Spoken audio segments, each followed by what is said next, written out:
let's go to main and hopefully this might be working. You never know. Hello? Oh, I think the volume might be a bit loud. Where's my mouse gone? There we go. I think that might be okay. Evening everybody, Mike here, Mike's Unboxing Reviews and How To. Hopefully you're all doing well. I'm having an absolute nightmare of a day. Please, please, please, whatever you do, don't buy AM5. It is an absolute headache. Ugly Bob says sound is fine and in sync. Excellent stuff. Is it loud enough? I've just had to do a completely fresh setup of OBS. Hopefully things are okay. Sounds good. Excellent. Well, we can tweak that if we need to. Oh my goodness. It is Saturday, the 4th of February, 2023. Good evening and welcome to the Mike's Unboxing live stream. Feel free to leave if you want to. What a week. This week has been full of ups and downs. Some very high highs and some very low lows, let's say, this week. It's been an emotional one. And actually, I should say as well, before we get started, massive condolences to two of our regular Discord and YouTube members.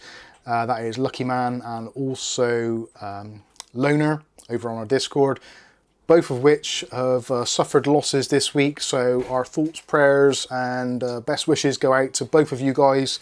Stay strong. I wish there would be something I could say to relieve some of the pain or anguish that you're feeling, but all I can say is we're thinking of you. All of us as a community, we're with you. If things get tough, you know where we are. Hop on the Discord, hop in a private call or whatever, and we will have a chat if you need it. Also, there is a couple of super chats coming in. So we've gone from some lows to some highs. So there is a super chat from Ugly Bob. Let's see if this actually will work and pop up on the screen. Oh, sorry. As if by magic, it did work. A little bit late, but it did work. So £10 from Bob for super chat for the the Chinese spy stroke weather balloon currently circling in Bristol. Weather balloon is as-ho. Certainly is. There was a super chat that came in a little bit earlier as well from Mick Woods. So I'll quickly acknowledge that. Thank you, Mick. Says, got the Corsair RAM to work with MSI Motherboard, uninstalled the MSI sensor and installed Dragon sensor instead. Syncs good with that, and for some reason there is a clash with MSI sensor and IQ causing static red. All good now. Glad to hear it. Yeah, there is some weird stuff with RGB. There was a big problem with some of the previous protocols that were used for RGB lighting, which kind of originated from, I think it was the original Patriot RGB, and a lot of manufacturers kind of just used that protocol for their RAM, but it turned out that the Patriot software was a little bit buggy, and although a lot of other manufacturers, your MSIs, Asus, IQ, etc., they all basically grab all of the protocols that might possibly be used on a motherboard and chuck them into their RGB software to cover all the bases. Now, a lot of companies recently, within probably the last 6 to 9 months, have been slowly weeding out some of the older protocols which aren't used. So some of you may find that your RGB devices may not work as intended with the software that you've always been using for a long time. I found this specifically with some V-Color RAM. They must have been using the Patriot Viper RGB kind of protocols for their RGB sync. And then some of the RGB filler RAM slots wouldn't work, but the main RAM would. So yeah, there's some weirdness going on with RGB. It can be a pain in the backside. RGB is as-ho. So on tonight's stream, thank you all so much for joining us. We've got some things to look at this week. I'm not even sure, did I do this last week? My brain is not working very well. This was the I don't think so. Skylong GK980 Plus keyboard, which has been sent over to us by our friends over at whatgeek.com. Now, this is a little bit of a plug, so I'm not going to make any money out of it, but you're more than welcome to take advantage of this offer. The good people over at whatgeek.com have actually offered viewers of our channel a 10% discount site-wide. So anything you want for mechanical keyboards, if you want to build your own, if you want a pre-built one, if you want to buy some lube, Ugly Bob, careful. If you want to buy some switches, some keycaps, any of that kind of stuff, basically anything at all on whatgeek.com's website, use the discount code when checkout Mike10 and you'll get 10% off any purchase. They've also sent over this keyboard for me to take a look at, which is a 98% keyboard, I think it is. Could be 96, might be 98, I'm not entirely sure. But basically, it's a little bit of a smaller version. It's like a compact, full-size keyboard, which I've been playing around with this week. I have been meaning to get a review done on this, but with one thing and another and changing platforms, etc., it's been an absolute nightmare. So what we're going to do in tonight's stream, we'll take a look at this one a little bit later on. It is effectively a completely customizable keyboard. So you can take it apart, do pretty much what you want with it. You can lube up your switches, you can change foam, keycaps, you name it. There's bits and pieces you can modify on it. So it's a very cool keyboard and it's got a very unusual feature, which is basically there's a dial. So you can replace one of the key switches with a dial, which you can use for obviously things like volume up and down, or you can program it to do whatever you want. So anyway, we'll be taking a look at that one a little bit later on. That is very cool, been using that. It's something which I do plan on doing some mods on as well as we go through, maybe kind of switching gears a little bit, doing things a little bit differently. So yeah, I've always wanted to get a fully mechanical keyboard, completely DIY, and go in, take it apart, lube the switches, and kind of just tune it a little bit more towards my own particular liking, and also so as not to upset Kath with the noise of the switches. So we'll be taking a look at that. So that is the Skylong GK980 Plus, again from whatgeek.com. Discount code Mike10 if you want to use it. Again, not affiliated in any way, shape or form. We don't get any form of kickbacks. If you want to use it, take advantage of the 10% discount, you're more than welcome to. I'm pretty sure they do next day shipping for people over in the United States. So yeah, check them out. You may like something they've got on their site. If you're into your custom keyboards, custom cables, all that kind of stuff, replacement switches, replacement keycaps, they've pretty much got everything there. So definitely, I would suggest taking a look at those. Gotta get that thing off the screen. So there is a plug straight away to start the ball rolling. It's bloody hot in here tonight. It's 25.2 degrees Celsius. And I'm sweating like a politician on the stand, I really am. Sweating like me cat in the wood. Also, we're going to be taking a look at not the Thermaltake power, well, we will see a Thermaltake power supply, but we've got some new fans from Thermaltake to take a look at. These are awesome fans. I'm not just saying that because Thermaltake sent them to me free of charge, because who doesn't look a gift horse in the mouth? But actually, Thermaltake have listened to our general kind of criticisms and pointers and said, look, yes, tough fans are great, but they're hella expensive and you have to use their proprietary controllers, their hubs, their software and all that kind of stuff, which people don't want to always do. So they've released the CT range of fans, which are available in 120mm, 140mm in black and white.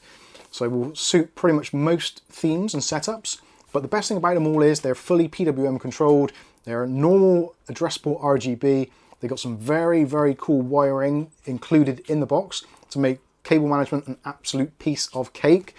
And also they've got a very, very cool, unique feature which will help with addressable RGB, which I'm sure you'll be glad to hear because of the problems we all get with RGB at some point, especially cabling. So we'll definitely be taking a look at those later. Also, we will be doing, well, there's actually something else from Thermaltake which we'll be taking a look at, which is their new TT100 bag. We did mention it last week. Did mention it last week, didn't get around to doing it. So we will be doing that. Also, we'll be discussing this week's adventures in AM5. I'll be honest with you, I am very, very, very disappointed with AMD's AM5 architecture. I don't know whether it's me, it could be. I'm not always the best known of doing things properly, but that system has been nothing but problems. All the USB ports are going absolutely berserk at the moment. I don't know what is going on. I thought it might have been my add-in card because I've had this little add-in card in the system and I've been using this on my previous AM4 setup for ages. Used to plug in my Stream Deck and all sorts into it and it was great. Whereas now, I went to do it today, my Stream Deck basically flickered as if it wasn't connected. It was getting power but not doing what it should do, so it didn't work with it. So whether or not I'm not getting enough power from the motherboard, I don't know. It's very weird. Even just touching some of the USB ports at the back, or even just moving wires at the back, causes the PC to freeze, hang, monitors to turn off, all sorts of weird stuff is going on. So maybe I've got a bad board, maybe I've got a bad processor, I honestly don't know, but it's not been good. It's been very, very problematic. And also there's been things like, currently we're using, just idling on the system is using something like about 45 watts, which for idling on a system isn't great, especially seeing it's new technology. So I'm going to be talking to chat. I will be talking to chat at some point. Yeah, so for me, so far, AM5 has been an absolute pain in the scrotum. Not happy at all. Considering the amount of outlay and the kind of relative performance, I don't know. I have looked on various forums, and it does appear that there have been a considerable amount of AM5 processors which are actually faulty. And people have sent the processors back, got new ones, and it's remedied their faults. So, because I don't have more than one processor and one motherboard on this platform currently, I'm unable to test whether there is any validity in that whatsoever. But come Monday, I will be ordering potentially another motherboard, maybe another chip, possibly just the motherboard, and I'm going to swap out the motherboard to see if the problems still exist. If they do, we'll put it down to one of those things. I might even try and reseat the chip, although it does feel like when I plug in the USBs, that the USB ports just seem really as if they're not lined up properly, and it's got a built-in I/O shield, so I don't know. It's very weird. Things aren't working as they should be. And it is brand new technology, so yes, it's not always going to be wonderful. Ugly Bob says 45 watts in idle, Intel will be giggling their arse off. Which is actually another point of this whole thing, because my video editing rig over there currently is now rocking the Intel 13500 on the B760 chipset, which effectively is exactly the same board because it's a B760 Tomahawk Wi-Fi. That is a B650 Tomahawk Wi-Fi. So effectively, it's basically the same board, just a different chipset on it. And that thing has been absolutely rock solid, and amazingly, I don't know how it does it, idle-wise, it idles at around about 5 watts, which is stunning. And even whilst watching YouTube, Discord open, a few other things, we're using somewhere between 7 to 10 watts of power, which is freaking amazing. I don't know how they've managed to do it. I think it's those efficiency cores, which do seem to make a massive amount of difference. I wasn't ever sold on the idea of efficiency cores, but now actually in use, it's like, wow, that's a bloody good idea. And it does seem to work particularly well. So, yes, I think that is pretty much it. Welly Bob says, yeah, AM4 had USB issues on release the first year too. That's what's making me think that it's a chipset thing. I am currently running a beta BIOS on here, which probably isn't ideal either. But yeah, there's more than one issue with the 7600X on AM5. So the latest AGESA update, which is 1004, there is an issue because a lot of 7600X processors are basically twin CCD models, but with one of them disabled because of obviously being a better chip, and they just cut off one of the cores, or one half of the cores. And it appears that the AGESA code update actually now will look at the processor and look at the fused off die and try to boot on it, or try to use it. So then you end up getting horrible performance, or basically the system won't boot at all because it looks at the CCD, which is fused off, and goes, well, I don't know what you want me to do with that. You're on your own, pal. So yeah, AM5 is, yeah. And I'm partially gutted because in order to basically get that system up and running, I've had to sell 2 B550 boards, which are excellent boards, which was the B550 Gaming Edge Wi-Fi and also a B550 Gaming Plus, both of which boards which are rock solid, which I've used with the 3900X and the 5800X. And I've sold both of those boards this week. So it feels like I've taken a massive step backwards in terms of performance and stability. And being that that is my video edit, well, my streaming rig, which needs to be stable. My video editing rig I can cope with. If it crashes, whatever. It's not a live thing. But when I'm getting ready to do a stream and it goes kaput, then yeah, it isn't great. But on the flip side, we did a video this week, I think it was this week, on the Intel B760 Tomahawk Wi-Fi motherboard. And I did mention in the video that it supports basically all of the 12th and 13th gen chips and anything up to and including the 13900K, or KS I guess as it would be now as well. MSI, God bless them, or MSI UK I should say, watch Mike's unboxing, and I messaged them, said, look, I've done a review on this board, you didn't send it to us, or I haven't bought it, but if you want to use it for promotional stuff, you're more than welcome to do so. And he said, oh, actually, glad that you're mentioning us, or glad that you've kind of got in touch. Would you like to try out a 13900 processor on that board to see if the B760 chipset can cope with that kind of load? And does it make sense? So in their wisdom, they've spoken to Intel and also MSI and sent over a Intel i9 13900K for us to use on the new Intel-based B760 Tomahawk Wi-Fi, and to see what kind of performance levels we can get out of it and see what it does. So I am super stoked to receive this. So massive shout out to Intel and MSI for sending it over. This is a massively appreciated gesture. So we will be putting that into the video editing rig and putting it through its paces. I was massively impressed with the 1350. Sorry, the 13500. So if this thing does anything near as good as that, then on a similar sort of power budget, it's going to be absolutely awesome. So stay tuned for content based around that little CPU. Thanks so much, MSI. Yeah, and massive shout out to Intel and MSI. So much appreciated.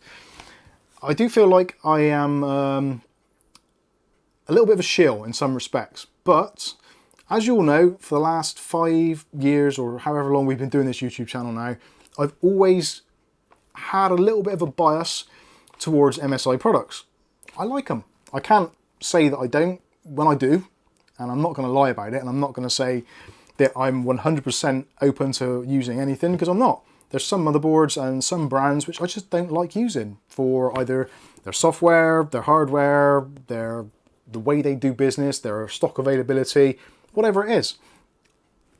I have a preference over MSI, and I'm actually quite proud to say it. Because for me, apart from that thing behind me, MSI have been absolutely great. And the amount of MSI boards we've had, very few have actually caused problems.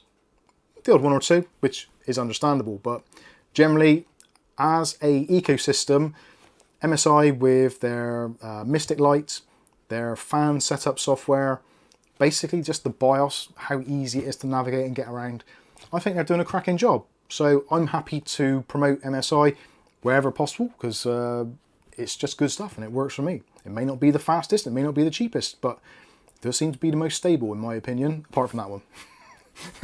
That is definitely not something which, yeah, we'll talk about that before. So let's have a look in some of the chats. Mick Wood says, oh no, I love my B550 Gaming Edge Wi-Fi. I did. I genuinely did. I was sad to see it go. The only AM4 boards I've got left here now is CAF's ASRock B450 Pro 4 and my Asus X570 Tough. So, yeah. There we go. Stuart Clary says, I'll buy that off you, mates rates. I don't think I'm going to do anything with it other than use it for video editing and maybe the odd little bit of gaming. Rick H says, Intel and MSI rock. I couldn't agree more. Willie Bob says, big up MSI and 13900K-ness. Yep, definitely. Sky Stalker says, ruh-roh, are we becoming an Intel community? I don't think Intel at the moment definitely does seem to have the upper hand on this generation, it feels at the moment. But then that was the same with AM4. When AM4 first came out, it was a horrible, horrible, buggy mess. And as time went on and it matured and become more stable, and prices dropped and it just become more widely accepted, it did become the preferable choice in a lot of instances, especially 10th and 11th gen, which I think kind of let Intel down a little bit. But certainly 12th gen, 13th gen, especially the efficiency cores. Now that we live in this weird world where we actually look at our electricity bills more and go, oh shit, how much electricity have I burnt through this month?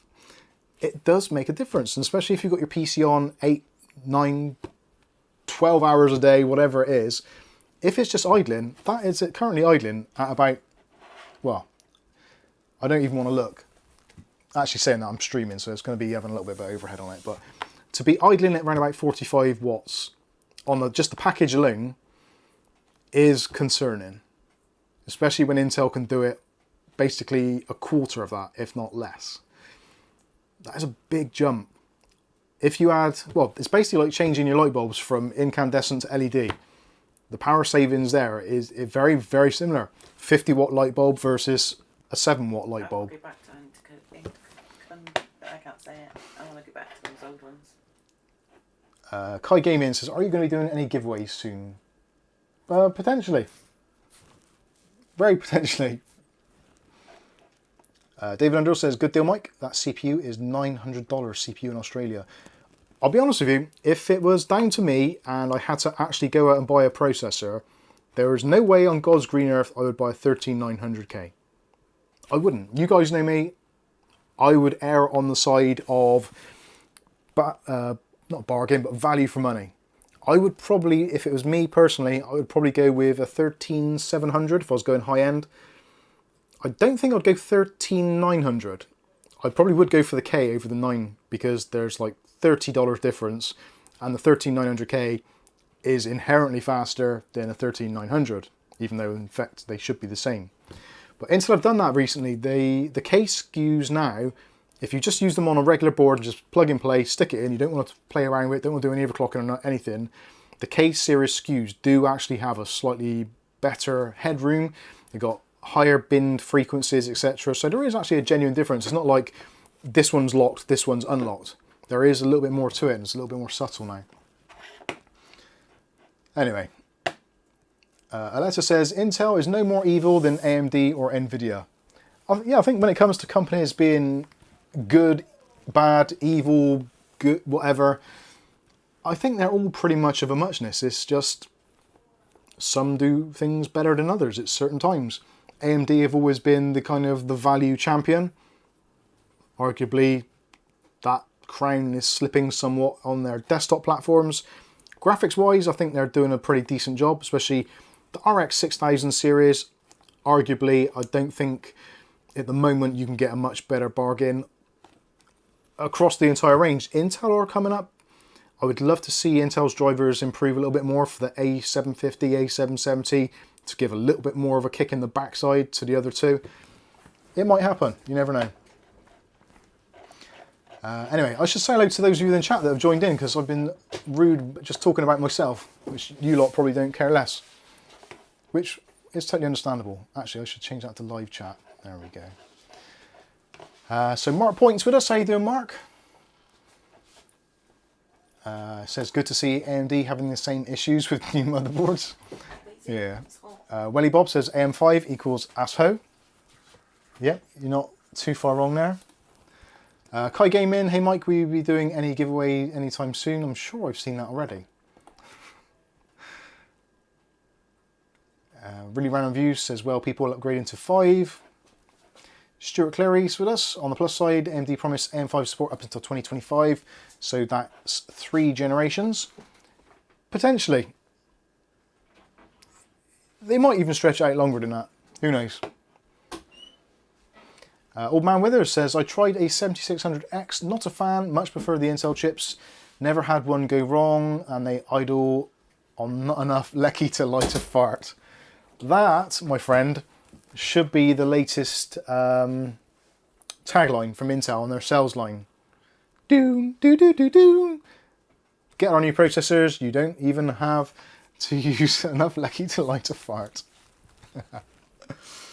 Welly Bob saying about the AM4 issues, yeah. David Underhill saying price and availability of AM5 stuff in Australia, still very expensive and limited supplies. It's still expensive here, comparatively. Mark Point says we'll probably get the 7600 and 7900 for the low power.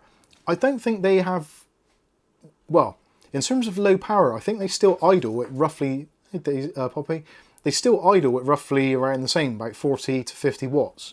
The idle problem is the big thing, where just sitting there doing nothing, they're consuming power because they don't have the ability to really clock down the frequencies of the processor enough, or to go into like a low enough power state. They just seem to want to keep that frequency going all the time, which is quite sad. Whereas the Intel, you can see it, the efficiency cores will stay pegged pretty much at like 3.5 gigahertz, whereas the performance cores will clock down to like 800 megahertz. So they're basically gone to sleep. It's awesome. Hello. Kai Gaming, I'm making a $600 full setup for my birthday. Do you want to review it? Yes, I could do. Actually, Kai Gaming, I will do that on your setup. I will go over it. I might even make a little video of it and go through and make some recommendations and suggestions and that sort of stuff. See what that's all about. But yeah, definitely. So really round views, Mark Point. William Bodie's with us. Says that's why I became an Intel fanboy. Skystalker says AMD always seems to need its weaning time. Yes, it definitely does. David Thompson, hi, how you doing?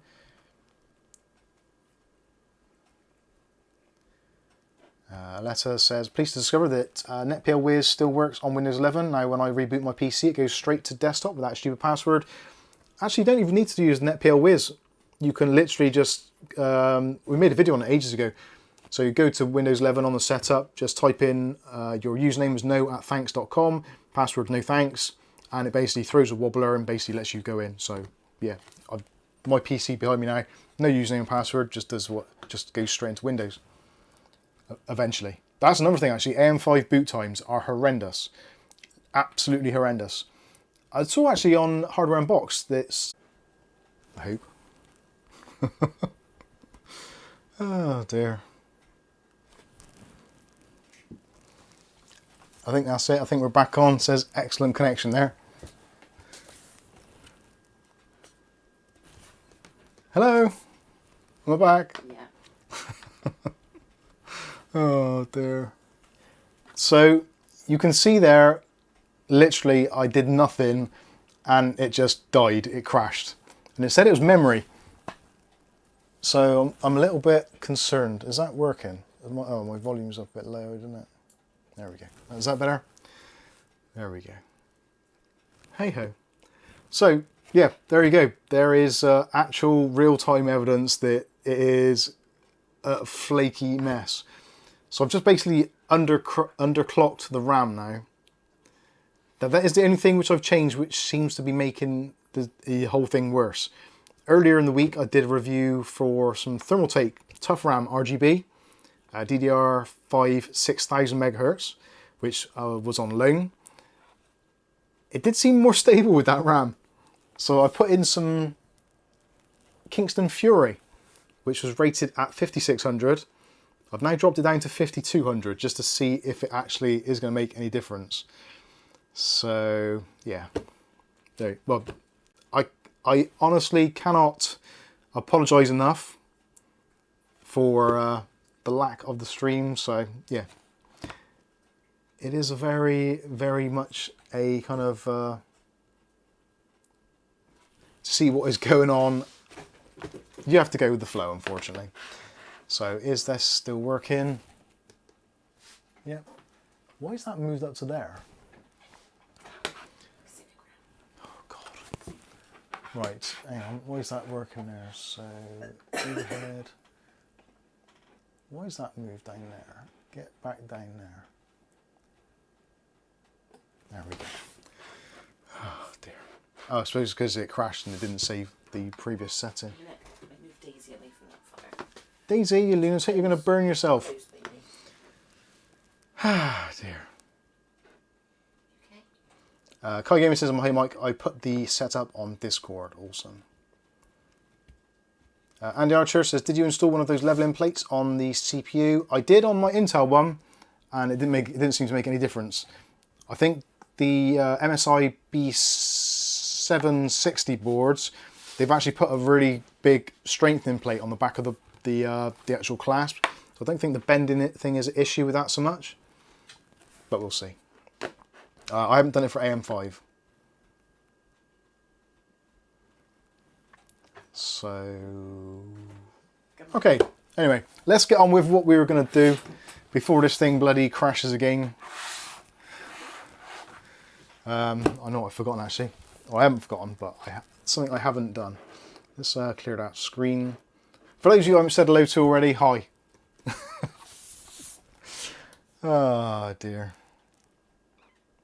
Real life is sometimes a bit messy, as Skystalker says. You're not wrong. I'm let's say RAM capacity, yeah, RAM frequency is now 2600, so yeah, that'll do. So let's have a look at the fans. So these obviously aren't the fans. This is the Thermaltake TT100 travel bag. This thing is awesome. There is a reflective coating on there, which I'm not sure if is actually going to show on the stream. So let me see if it'll do it. I don't think it will.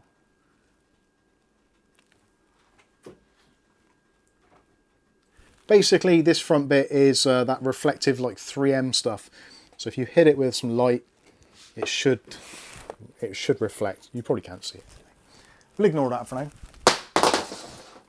Sorry about that. So, got a handle on the top, so you can just carry it like a normal bag. Also, it's got straps on the back, as you expect, because it is a rucksack as well.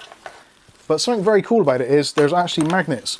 So when you put it like back together like that, kind of holds itself in place as well. So there's a magnet there. Where's the other one? Oh, of course, yeah, it's that one on top. Basically, there's magnets in there to hold it in place. So it keeps that in place. So if you've got it attached to a bike, it attaches to Bompton bikes. So if you're one of those people that uses a Bompton bike, there is a metal clasp there. So you just slot it on the front of your bike, and you're ready to go. And because of it being angled at the front, it's aerodynamic, so it cuts through the air and, rather than being like a breeze block, which is awesome. There's like a handle bit on the top. You can take out all the metal if you want to.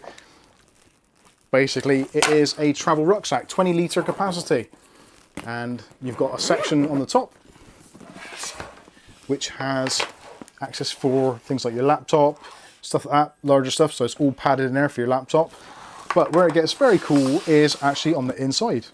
All waterproof as well, and all the zip bits are kind of, they're weatherproof. They're not waterproof, but they're weatherproof. So it's IP44 rated, so you can take it out in the rain and not worry about getting your stuff damaged, which is awesome.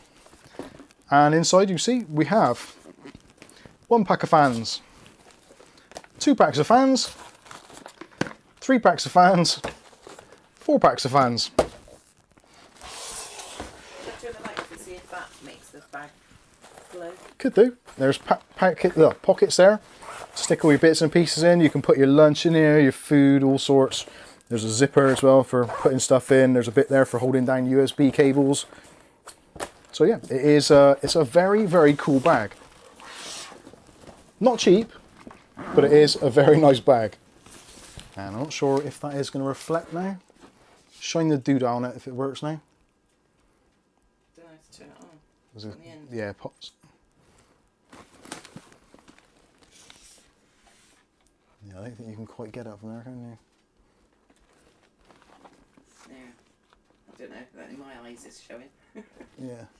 I think it depends what angle you're on, but basically there is like 3M reflective stuff inside of there.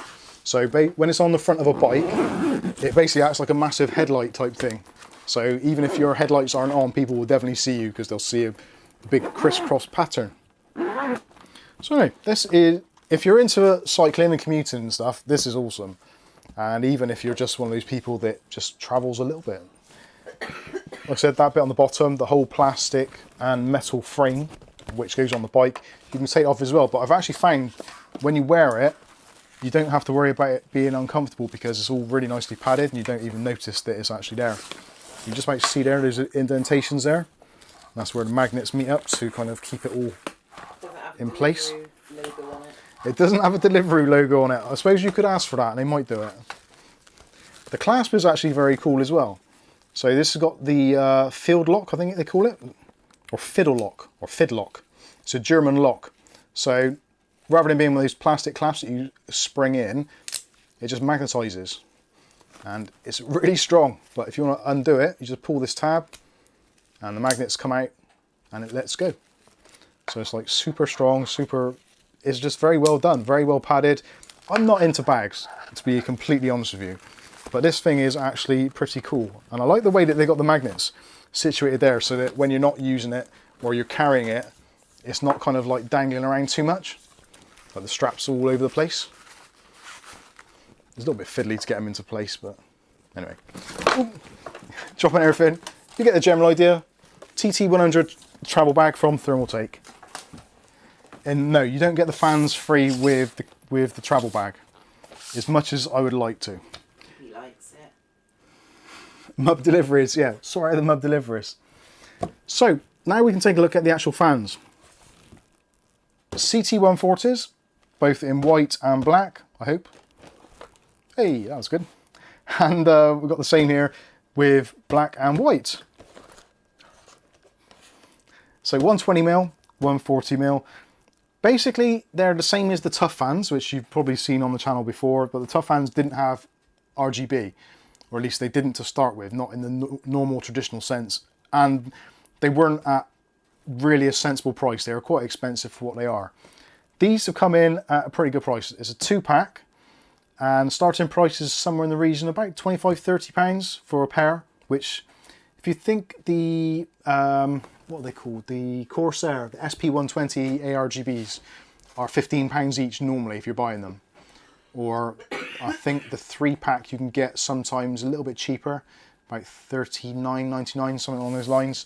So they're similar sort of prices, the Corsair SP120s, slightly more expensive than Arctic's P12 PST. I personally prefer these in terms of actually how they work, which we'll take a look at now. So that's the 140s, we'll do the 120s to start off with those. And let's take a look at the white ones. Now I know what these are like because basically these are what are included in a lot of Thermaltake cases now. So as you can see in the back there, that is one of the CT140s in the back. There's 3 in the front as well, so I've got 4 in there already. But these are, so if you want to maybe kind of complete the design in your case, obviously I've got Tough fans at the moment on my 360 AIO at the top there. So that is the idea, that I'm going to take a pack of these, put them on there. Although you need 2 packs. It's a shame they don't do a triple pack, but I guess it is what it is.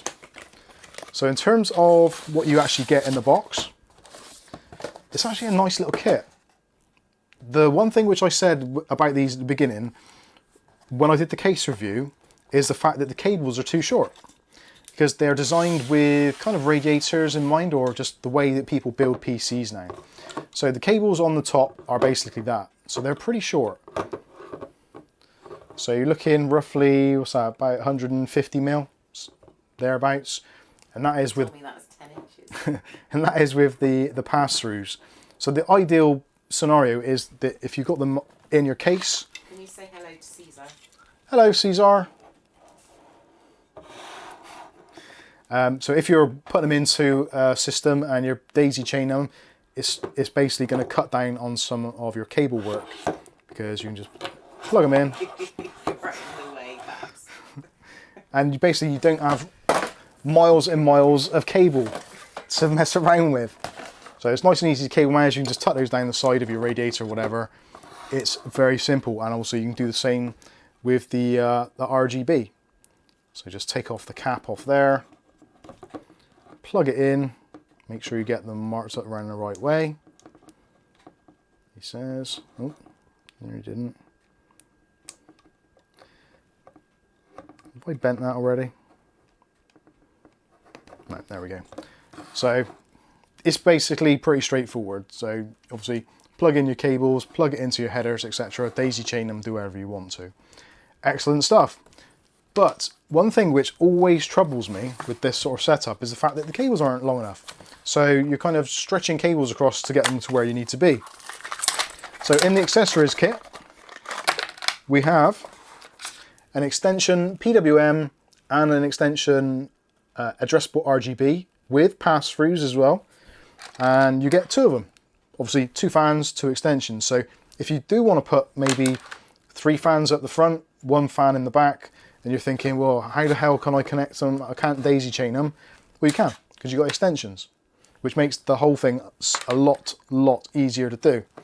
And there's something I found actually quite difficult to do when I was putting that system together behind me, was trying to get the rear fan connected to the front fans. It just about does it. It kind of just about stretches through, but it would have been nice to be able to have the option to be able to have a little bit more cable there to manage it. So that is excellent. Something which is, I think, is going to be a game changer for a lot of people. I don't know about you, but I hate it when those addressable RGB connections, the standard 3-pin ones, they basically fall apart, don't they? So you've got your pins there, and you've got your cable. So you plug it in. And basically, if anything tugs it, there's a chance that it's going to wiggle apart. And if you're sending stuff in the post or whatever, it's almost guaranteed that's going to happen.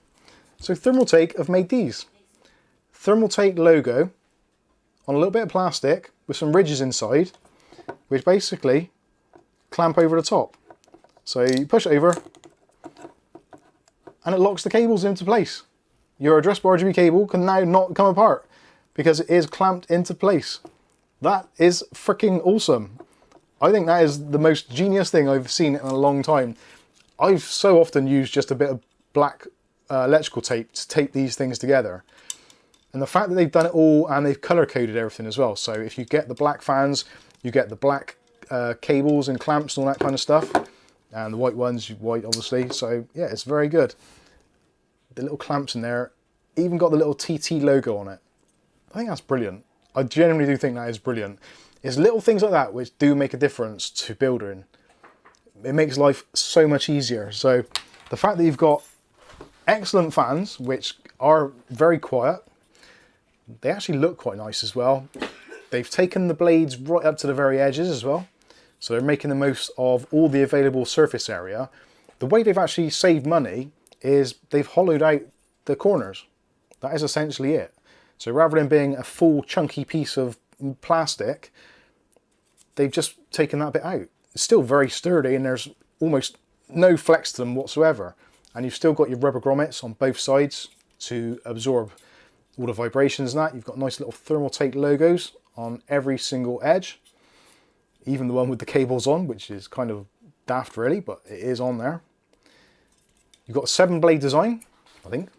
1, 2, yeah, 7-blade design. And they are kind of optimized for static pressure, but they work just as fine as airflow. Rotational speed up to 2000 RPM if you want to. And they will go down, it says on the manual, I'm sure it says like 500 RPM, but I've had them go down to like basically 0. So they will, at least on an MSI board, they'll go down to somewhere around about 200 before they stop giving a readout, but they still spin. And they do move an absolute ton of air. Just spinning them in your hands there, you can feel it.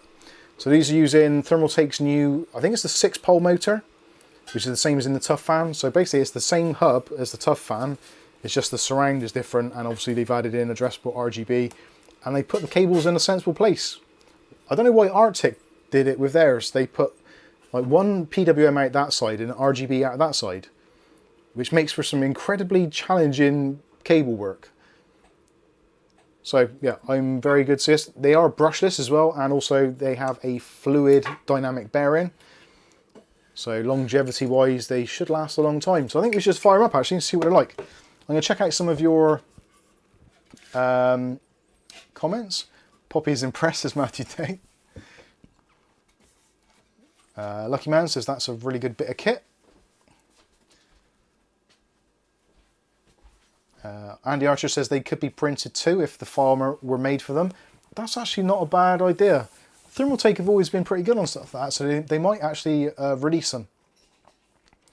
William Bodie says, Q, can we see it on the top cam? Yes, you can. I think. If I press the right button. Oh, clearly it's not that one. Why does that not say what they are now? So main, that one? That one? No. Right, so that is what stopped working. The overhead camera. Bear with me, I will get that working now. In theory. So, oh, that actually was on overhead, so why is that not working? Cam link, activate. Cam link. Yeah, there's definitely something very screwy going on with the system. So yeah, cam link stopped working. What is that? So let's change it to game capture. Okay, cam link 4K. Okay, deactivate, activate. That's working. And yeah, that's working. Why is overhead not working?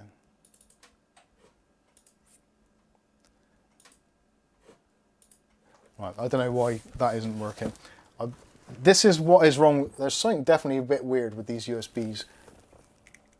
And this cam link's got super hot. But it can't be a problem with this cam link because that has worked for many months. Is that frozen the stream? No, we're good.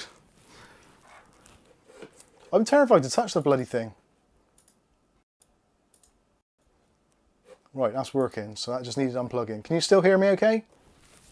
Is that working? Yep, that appears to be working. Okay. There you go. Right, so there is the fan, the overhead. It's a really nice design. They've got the pass-throughs, all that kind of usual stuff. I don't think there's anything on this fan that you could actually turn around and say they should have done something different, because I think they have pretty much covered all the bases. And they've gone and done the kind of Corsair type thing. So they've done the fusion blades, so to prevent vortexes. But yeah, it's a very nice little fan. Willie Bob says AM5 has a lot to blame tonight on Mub TV. You can understand now why I've had an absolute arse of a week, because it's been an absolute nose trying to get this PC to stay and actually do what it's meant to do. And just for a close up, there's the Thermaltake clips, which actually if I undo those again, or undo this one, let's grab a cable.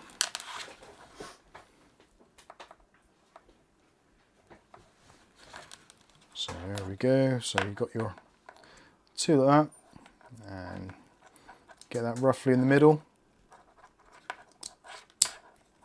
and snap it in, and now they don't want to come apart. That is just excellent. I love that. I think that's a very, very good idea. And even if you do tug them, they would do come apart a little bit, and there's a very slight amount of movement there, but not enough to break the chain or break the cable. So yeah, that is that's pretty decent. Hats off to MSI, MSI, Freudian slip there. Hats off to Thermaltake for that one. I think they've done a cracking job. Christ, I can't even get this off now.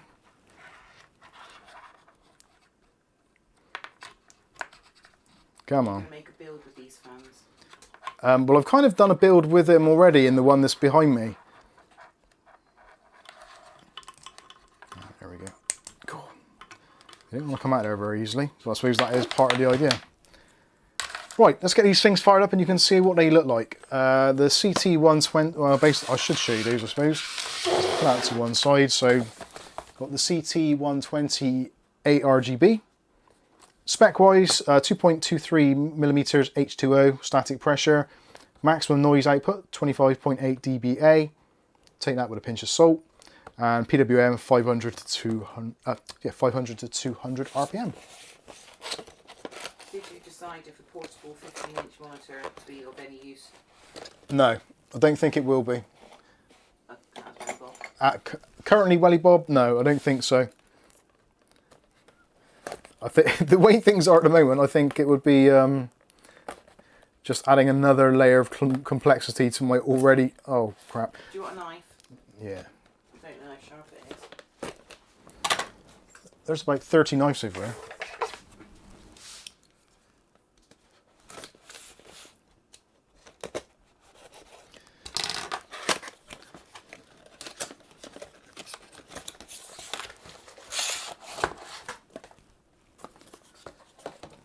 So you get the warranty guide, all that kind of usual stuff.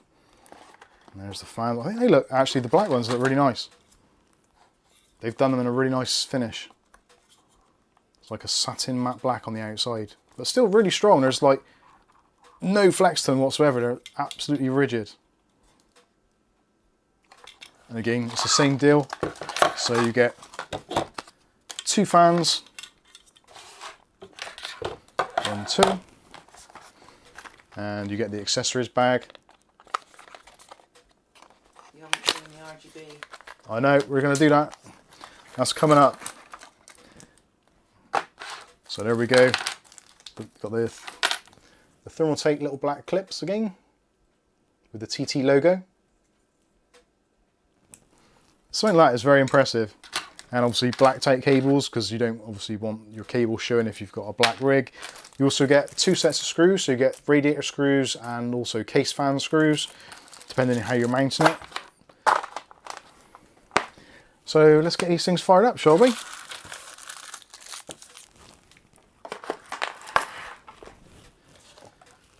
Or at least try to. I know what I need to do. Actually, Kath, can you do it? In the front room. Get that power cable that you knew you hadn't brought in. The power cable that I knew I hadn't brought in, yeah, if you could bring that in, that'd be awesome. Where is it though? It's probably plugged into the back of that monitor. James Brock says, people overspend on case fans, shake my head. People do. But I think there is a happy medium where you can spend just enough money but have fans which aren't going to be incredibly noisy. Although saying that, maybe I'm probably on my own on that. I do very much hate noisy fans. They just perplex me beyond all recognition.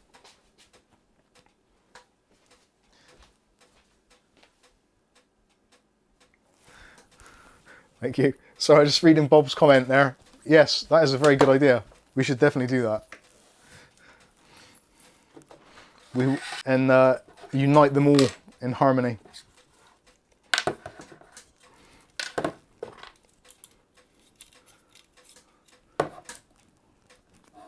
This the whole daisy chain thing is a really good idea, and it's good actually because you can do it in both ways. So depending how your setup is, you can daisy chain one way or you can daisy chain the other. It's kind of it's down to the individual what you're actually doing and what your plans are. So which one have I got here? So I want that one. So that is for there. Because we want to go that way to this side. And that way to this side. Yeah, so depending on which way you daisy chain it, obviously you can have your kind of main connection at one end or the other. So this and this here. So you can, if you want to, obviously turn it around a little bit. However you want to do it. Let's get them going. Let's see what they're like. What have I got a cable here? Oh yeah, I was going to fire them up. This is where I plug in the power cable and everything turns off. Did the monitor turn off? Oh no. Well, the system seems stable now. But I've had to underclock the RAM, which is not really ideal. So that RAM might have to go back. I was gutted actually because the Thermaltake RAM Sorry, I'm saying Thermaltake an awful lot. I do realise this. It's not lost on me. The Thermaltake RAM that I've been testing, the system was actually a lot more stable. And that was at 6,000 megahertz. Oh well.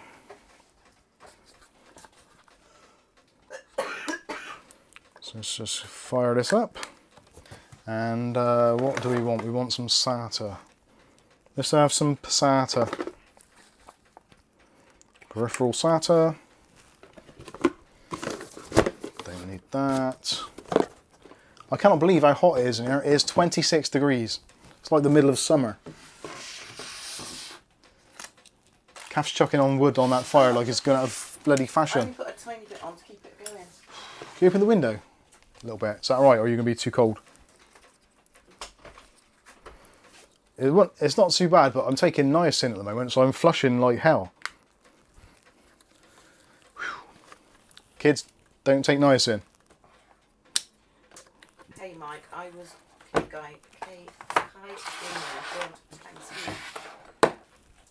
Hey Mike, I was wondering, do you think I should make a tech channel? I have been wanting to for a long time, but you never really had like computer parts to actually make content with. Yeah, if you want to make a YouTube channel, I would say go for it. It is very rewarding, very stressful, and very relaxing. It's basically all the emotions mixed up in one. It's very hard for me to explain exactly what I mean by that, so you're probably absolutely confused. And I don't blame you at all, because I'm probably not explaining that particularly well. It's one of those things where you can make YouTube as complicated or as easy as you want it to. And it depends how you want to go about it. But yeah, it's definitely worth doing. Andy Archer says, maybe try a different power supply with your new system, Mike. Funny you should say it, Andy. I'm actually on the second one in there at the moment. But yeah, thank you. William Bodie says, Mike, it's not warm, it's just you got old. No, it is actually warm. It's 26 degrees. That's hot. That's like summertime weather.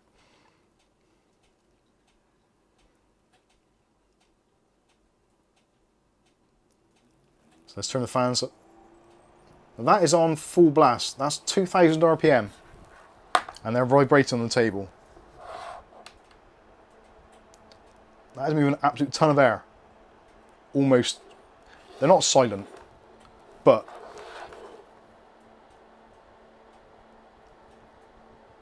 I could probably live with that. I wouldn't have them on full blast for anything other than video rendering.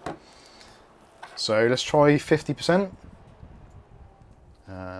That's back down to basically idle, which on idle, I'll put them right next to the microphone.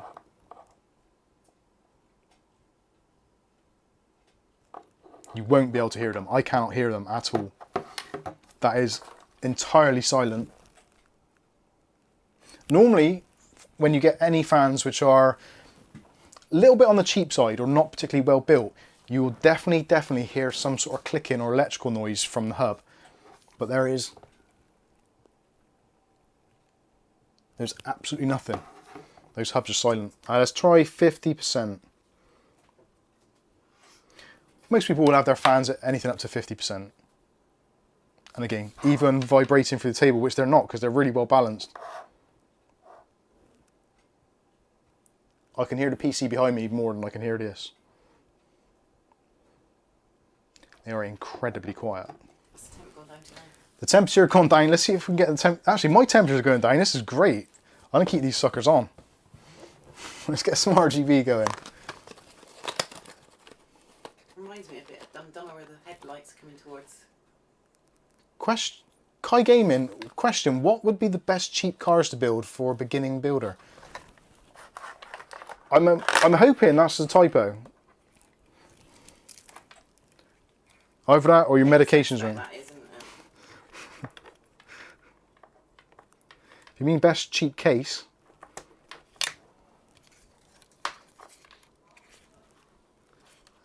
let's have some RGB.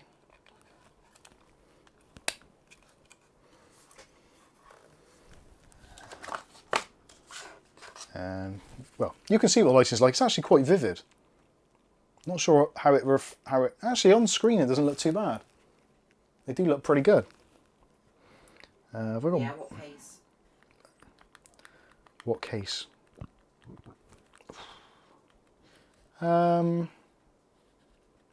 Best cheap case to build for a beginner builder. Probably the Masterbox 511.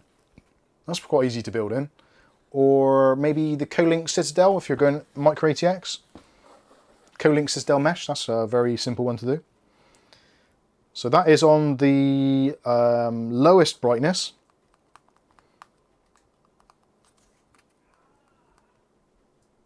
I think. Is it actually making any difference at all? I don't think it is. Let's try a different mode. There we go. Unicorn Puke. Can't go wrong with Unicorn Puke. You know where you stand with Unicorn Puke.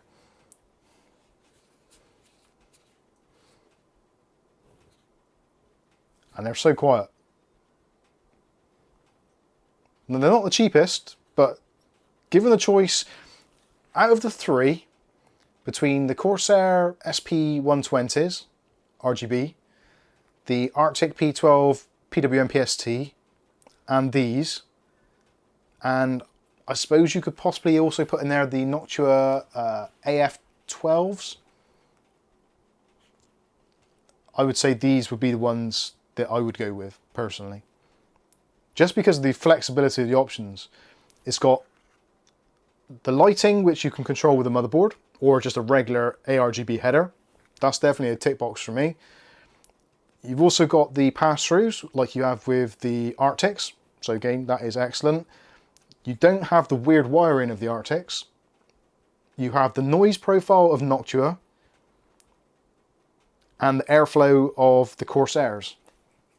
So it's it's like all of the best fans thrown into one, and it's not incredibly expensive.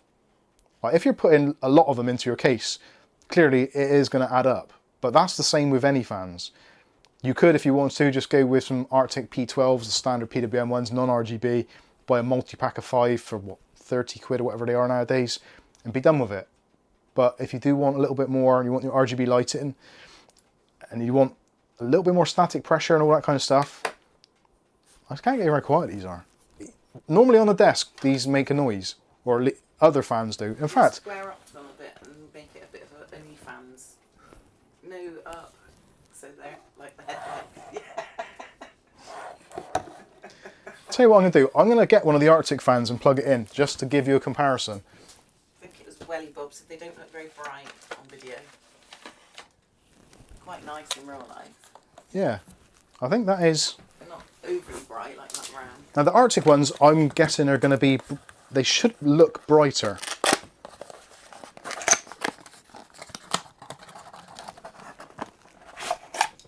Gary says, what about the Lian Li Infinity?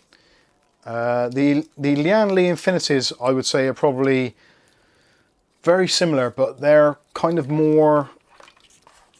kind of a captive ecosystem, so you've got to use their RGB software and their USB stuff, so it's kind of not really quite the same. Now I'm going to daisy chain these just to see if you can.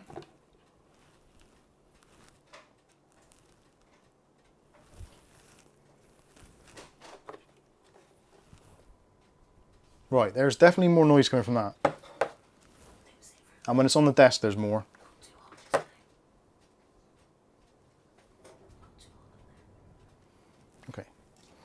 So, similar. Arctic, I suppose, wouldn't be well known for being the absolute cheapest, the quietest on the market. So, take that as what it is. And let's plug this into the doodah.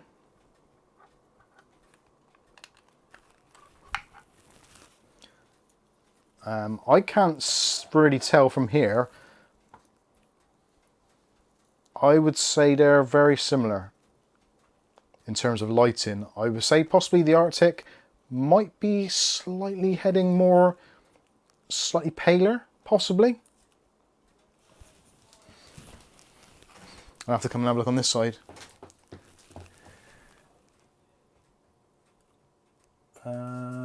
I would say the LEDs are more visible on the Arctic.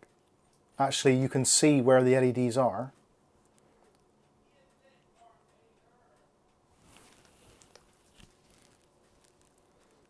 Let me see if I can zoom in a bit on that.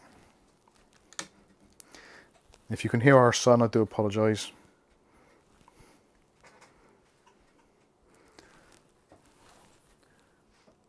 So, yeah, I don't know. I wouldn't say that any one of them stands out specifically as being any better or any worse. I would say they're both, well, they're both as good as each other, arguably. You've got a slightly bigger hub in the middle than you have with the Arctics. Airflow wise, actually I wonder if I can measure the noise level. I don't think I will to because it's too loud in here anyway. So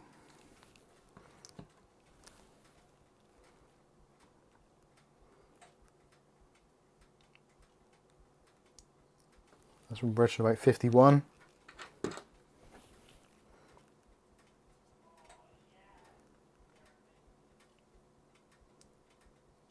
That's dipped down to 48, so it could be the angle.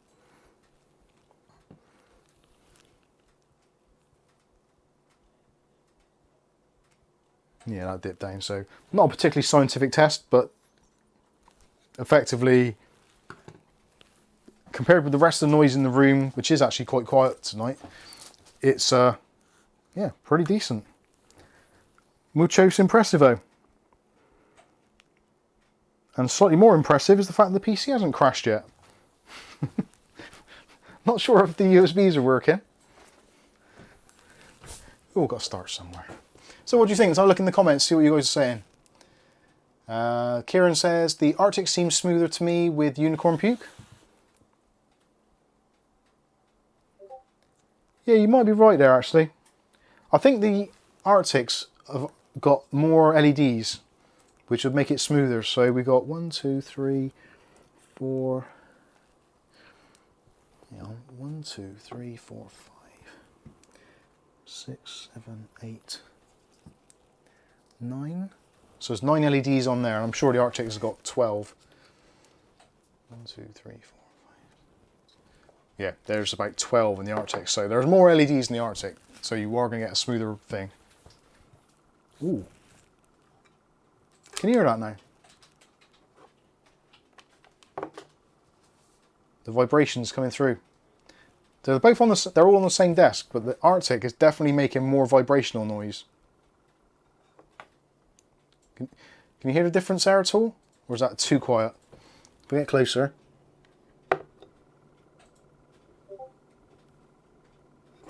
Actually, I'm gonna do it right in front and see if you can get it then. So that's what it's like now.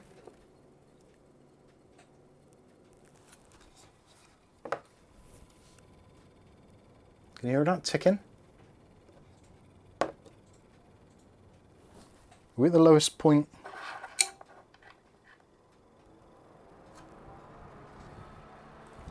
Oh yeah, when it comes to full blast.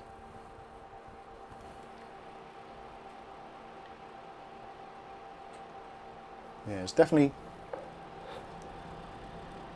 like a rubbing. Is it touching? Doesn't seem to be.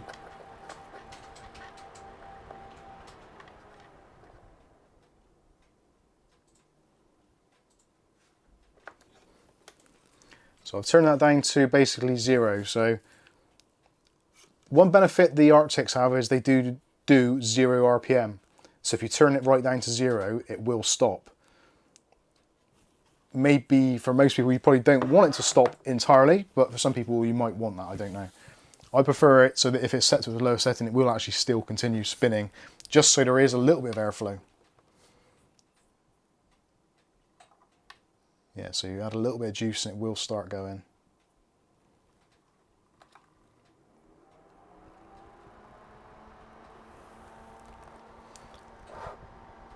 At full speed, I wouldn't say there's a great deal between them.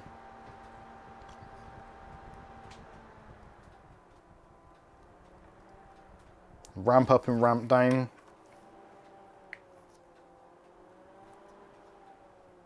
think of stop. I think the Thermaltake's possibly a slightly more when it comes to ramping up and ramping down.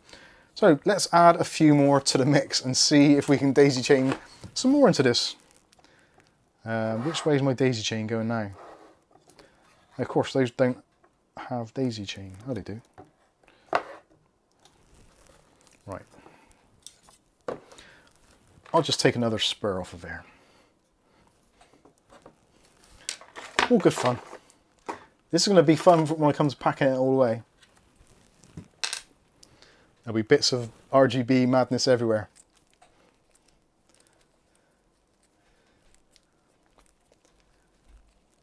No hear any ticking, sorry. That's good then. A letter says the number of Thermaltake fans on my PC will cost me $215. I should start saving. Although, don't take my advice. Now clearly, I'm doing this for demonstration purposes. If you do want to have various different colours in your rig, of course you can do. Now, where's my other cable? Oh, there it is.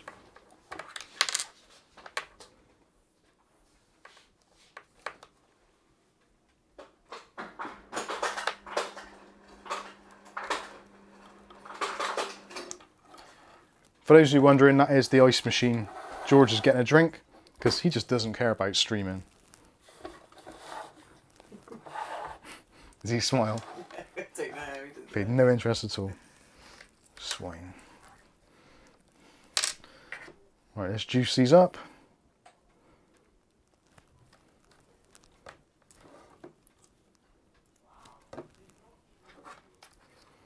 There we go. Black fans and white fans in perfect harmony.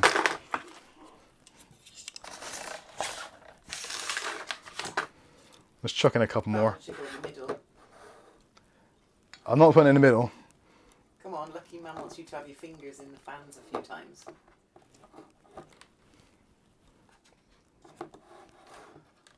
Most fans I would, but the Thermaltake ones, the tough fans are a little bit, Tough. well, yeah, tough, let's say. That looks old, I just can't have.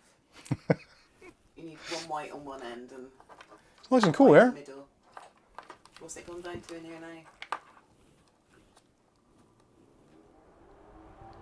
Oh, that's lovely. That is genuinely quite nice. Right, I'm just going to sit here and chill and cool for a bit. What is it now? It's 25.3. I think that's a little bit too noisy for everyday use. How would you compare these against the Lian Li ST120s? I have not used the ST. I've not used any Lian Li fans at all. So I would struggle to give you an honest opinion there. Sorry. Let's chuck a couple of 140s on the end because I don't think we've made enough mess on the desk yet.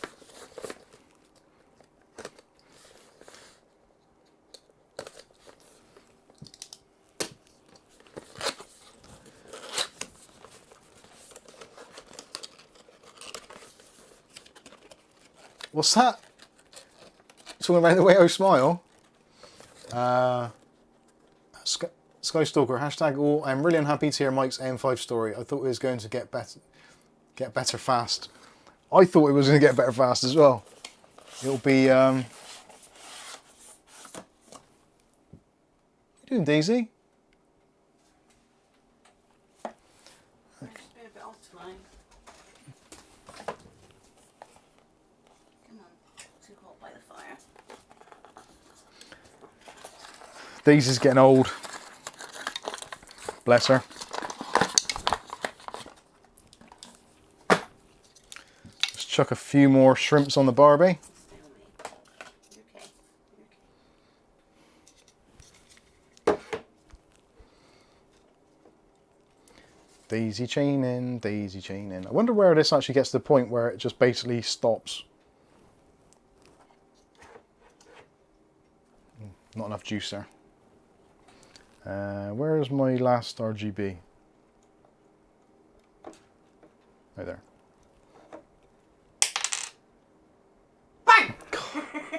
Idiot. Sorry, Daisy. Didn't scare my old Daisy. There we go. Getting a fair few fans connected up here now. It's nice and cool here though. And there's a super chat for $20, Rick H. I can't even find my mouse now. I'm blinded by ARGB. Where's your mouse? There we go. Thank you, Rick. To keep Mike's fans spinning.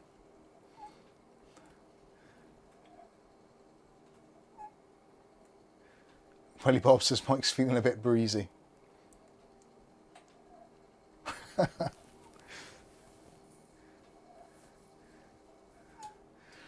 James Messina says, "Oh, power sharing, ARGB 140 and PWM checks all my boxes and not Corsair." It is. That was my thing. I like Corsair's ecosystem in general. It's okay, but I like the flexibility of addressable RGB. And there's another super chat from O'Reilly, £20. Thank you, O'Reilly. Dare you to keep adding fans in a daisy chain until it breaks. Well, I'll see what I can do. I might... Yeah, I don't know. What would break first? I don't know. Right, Adam from Thermaltake, if you are watching this, it's O'Reilly's fault. I'm only doing what I'm told to do. So I'm just going to keep on plugging these suckers in until something goes pop. Or it just stops lighting up, which could be at any point. Right, we've still got that, and let's do some more daisy chaining. So that is 1, 2, 3, 4, 5, 6 currently. So will it do 8? I think it probably will.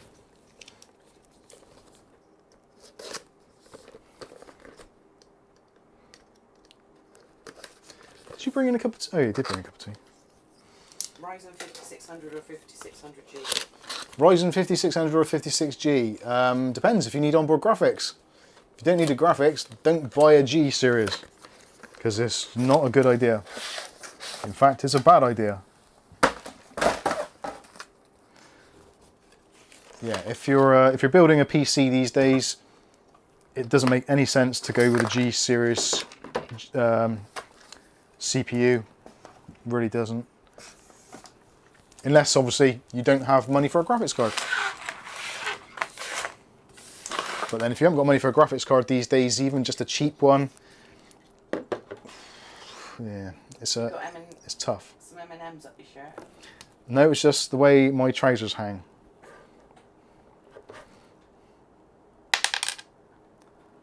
These pins are getting smaller, I swear. So that's 7. How much are those fans? The fans, I think it's about £25, I think, for the 120s and 35 for the 140s, I think. Don't add any more fans, you're going to have WEF on your case. Klaus Schwab will be round in a minute with bloody Greta. Mike, you dirty bastard. Using all this dirty energy from your coal fire and your dirty RGBs. How dare you? How about fuck off? Well, I'd say that to Greta. I don't think I am. Well, there's 8. I've run out of fans. And I'm not taking the ones out of my PC. So there's 8 fans daisy chained. Let's see if I turn this up. How? Is that going to get hot? That's a lot of airflow. it will take off shortly. So there is 9 fans daisy. Well, that last one isn't daisy chained. So if you're using a separate SATA hub, potentially you could daisy chain 8 of these fans and not see any obvious bad things happen. I wouldn't do this on a motherboard header. That would be bad. I feel that that would not work very well at all. But that is a lot of RGB right there. It's actually a lot of air. Well, that is on full blast and it didn't catch on fire. What temp now? Temperature has gone up to 25.6. It's blowing the hot air from the fire into the path of the... Yeah, it's actually gone up another degree. Well, 1/10 of a degree. That's a whole lot of wasted dollars, you mean, James Brock?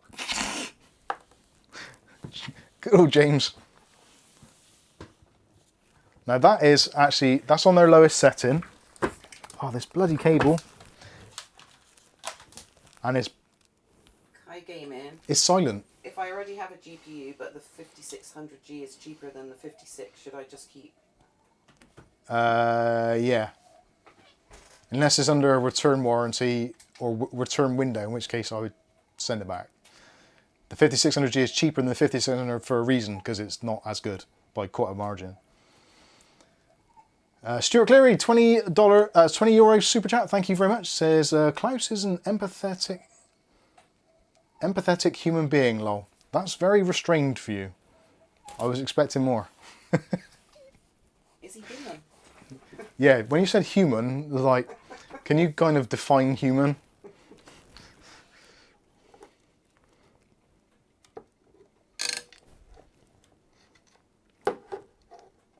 I think I can stack these any better, can I? Sorry, Thermaltake. Sorry, Thermaltake.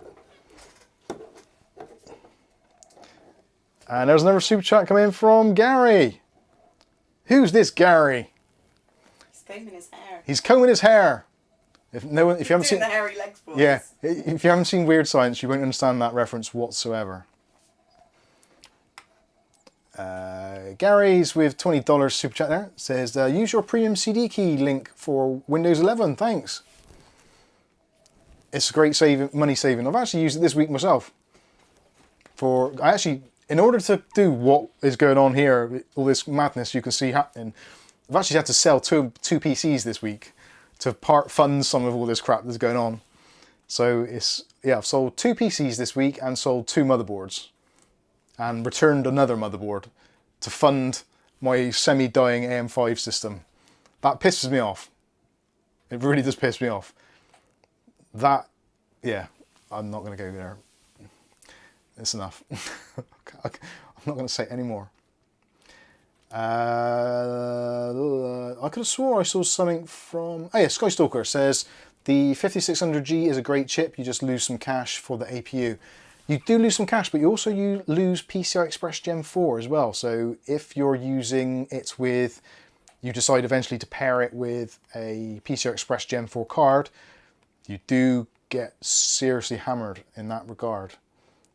So there is a little bit... It's not just the cache. It is the PCI Express generations as well. And being that PCI Express Gen 4 is starting to become pretty commonplace now, it potentially could harm things going down the road. If you're just using it in like a media center PC or a very, very lightweight gaming PC, 5600G, great processor. I would buy one all day long for that particular purpose. But if you're building a new PC and it is going to be a gaming PC, you are going to be putting a graphics card in it, I would definitely look away from the G series chips, unless it is a lot cheaper. But then the processor is going to be one of those things that you're not going to often replace. So do you spend more money on your CPU now rather than replace it later? I don't know. Top 2 fan should have tassels. Dee dee dee dee.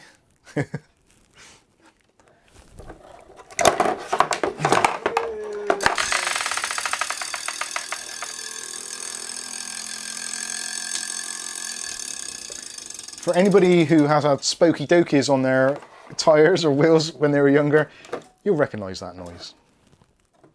Anyway, I think that's enough fun for now. Fanmageddon. Oh dear. Anyway, so hopefully, if anybody ever asks the question, how many of these fans can you daisy chain? Well, technically we still don't really know the answer, but we know it's at least 8. And that is 4 120s and 4 120s. 4 120s and 4 140s. Did I say that already? Fantastic. In the words of Gary from Take That, fantastic. Absolutely fantastic. Ruffy says says greetings from Poland. Greetings, Poland. How are Poland today? What's occurring in Poland? Where is Poland? I don't even know where Poland actually is, demographically. I'm guessing it is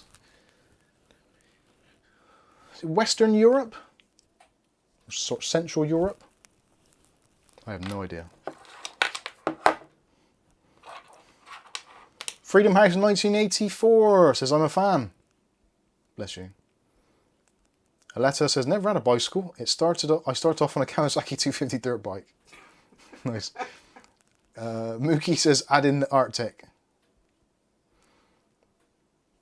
West of Germany, says David Underhill. Thank you very much. Next to Ukraine. Oh, in that case, everybody knows where it is. Careful, Michael. You'll get yourself kicked off of YouTube. East of Germany. East. Bob says. East of Germany. East of Belarus. Northwest of Ukraine. James Brock says, Mike also does not know where Tunisia is. I don't. I'm not a very travelled individual, and I'm slightly one of those people where... That Klaus Schwab would love. You've been abroad once. Klaus Schwab would love my travel plans because I basically don't go anywhere or do anything. If he wants to build a 15-minute city, like, there's no point because I got less than that already. It takes me 6 minutes to go to my work on foot. So, and that's about the furthest I go. Unless someone's got a pallet that needs burning, in which case I will travel slightly further. On foot. On foot. But we don't travel very far. We don't do anything. We don't really go. I went to Spain once. That was enjoyable. It was quite warm. And we saw Sticky Vicky. That was adventurous. And some bloke left his cocaine in the toilets and tried to burst the door open whilst I was trying to take a piss. And the Elvis impersonator. There was an Elvis impersonator as well. He loved himself. He did think he was actually like Elvis, when I think he was actually probably more like, well, I don't know who he was like. He weren't like bloody Elvis, that's for sure. I don't know, the thing is on, what's that, Simon Cowell thing? Patrick LaBelle says, my 3D Lab printer is supposed to be here in March. I'll print you some fan feet to hold them up straight. Oh, that'd be awesome. I've always wanted to build something which actually I could attach fans to on a relatively simple basis to do exactly that. To have the pyramid of fans. Great fun. Ugly Bob saw her in Thailand. Ugly Bob saw Sticky Vicky in Thailand? Yeah, she has been time traveller. She was on holiday. You had to check her bottle, didn't you, before she took the lid off? She tried to open a bottle of Budweiser with their lady garden. She did it. Fair play to her. Check the lid was on, didn't you? I had to check the lid before she did the manoeuvre. She did the Heimlich manoeuvre on the bottle. Something like that. Ooh. Messy business. How did these actually go back in? String of sausages and flags came out. Yeah. The flags were a good one. They were in there already, though, weren't they? She must have, like, when she went to Thailand, did she pack it all there? My opinion is with Sticky Vicky, I think she's like a koala or a kangaroo. And she's got like a little pouch stuffed full of little things like that. Do you think that was her hand luggage when she went to Thailand? Yeah. Oh, I wish I never started this now. So what did you do Saturday night, Mike? Well, we had a stream, then I spent like 3 hours trying to get all the shit back in the box. Sticky Vicky would get it in. She would get all the sorts in her box. This is going off the rails very quickly. She fired off a ping pong ball off the bar and my mate caught it in his mouth. I've never been so shocked in my life. That is fantastic. Gary Barlow would like that. Oh dear, right. I need to get back on. Sticky. She's in Benidorm usually. Yes, I think, yeah. I think she retired the year we went, so it would be her daughter now. Yeah, she had the daughter of Sticky Vicky.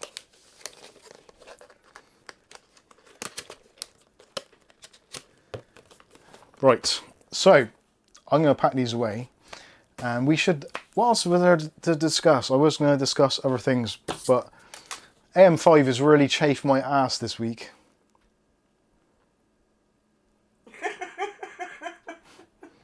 I'm sorry, I'm reading Ugly Bob's comments there. Good evening, John Sullivan. How are you doing, sir? Who else we got with us? I feel like I'm starting to get a cold again. And it's really annoying me. Oh, I'm not a big fan of having colds. It's the worst thing. And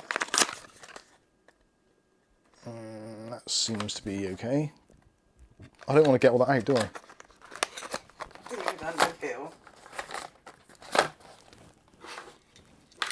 Oh god, breaking fans.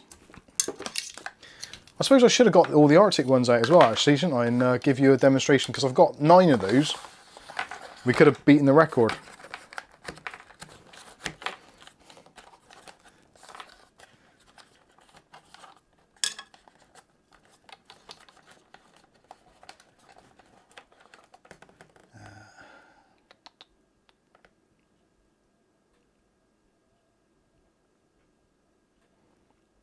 Trev Good says, hey Mike, have you gotten a RTX 4090? No, I most definitely haven't. And actually, I don't think I would. For the reason, well, there's a lot of reasons why I wouldn't. A, I think it's an incredibly expensive piece of hardware for what it is, and I don't think it justifies the price tag it currently occupies. That is just purely my opinion, obviously. Also, I don't like how big it is, and I don't like how much power it uses. And also, I don't like how much overhead there is at the moment with NVIDIA graphics drive. That's the wrong box. NVIDIA graphics cards seem to have an absolutely huge CPU overhead on systems at the moment, which is like, well, it's not good, is it? Because really, the GPU should be doing its work. The driver itself shouldn't actually have that much of an overhead on the CPU, because it shouldn't really do anything with the CPU other than direct calls. Like for the APIs that it's using, it should say, right, I need this texture, that texture, I want that, and that. It's on that SSD, it's on that memory, blah, blah, blah. And that should be all it does. But it seems it does more than that. There is a definite NVIDIA GPU overhead in the current drivers.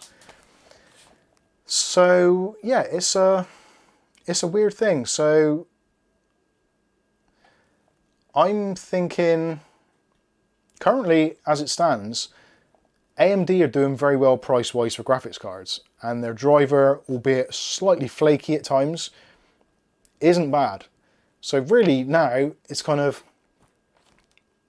if you go with Intel, the Intel overhead on the NVIDIA driver is not as bad as the AMD one. So there's a definite downside, I suppose. So AMD processor, NVIDIA graphics card is going to hammer it, so you're going to lose some performance from it. If you go Intel with NVIDIA, it's going to be less bad. If you go Intel with Intel, you're going to have good CPU performance. The GPU is going to be slightly behind, but catching up. If you go AMD processor, AMD graphics, that is kind of a sweet spot as well. So yeah, it's a very weird market at the moment, depending what you want to do and how much you want to spend. I'm already beginning to miss the old AM4 days. I think we should all go back to doing that. I think it was, let's just rewind 2 years and let's have B550 just come out on the market again, and we'll complain about how expensive the motherboards are and be blissfully unaware of all the shit which is going to happen in the 2 years following it. I think that's what we should definitely do. I'm going to drink some of my cup of tea, I think, because, oh crap, where did that one come from? Well, you and cables today. Oh man. This is going to be an absolute pig's ear.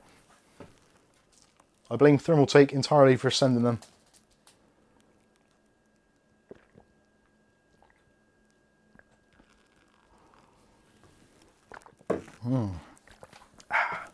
Nice cold cup of tea. Cold tea's good for the complexion, apparently. I think that's without milk. It doesn't seem to be working. Although I did have a conversation with somebody today who is actually only, not today, this week, who is, how old am I now? Yeah, Oh yeah. 8. So I had a conversation with somebody who's 3 years older than me, and he didn't realise. He thought I was like a generation younger. So I was quite pleased with that. Because we were yakking away on Facebook Messenger, and he said, "Oh, I better go because I'm just going on and on." I said, "Yeah, that's what happens with men of our age." And he's like, "Oh, don't put yourself into my age category. I am X old." I said, "Yeah, but I'm like 3 years younger, so I'm catching up with you." He's like, 3 years younger? What moisturiser do you use? Which you said nothing. I said, I don't use... Chems on my skin. Do you think I put chemicals on this? Lucky Man 1 says, what was he after? He was actually after some information, to be fair. But that was at the end. After you didn't get the information. After I don't actually freely offer the information. I've not packed this away very well.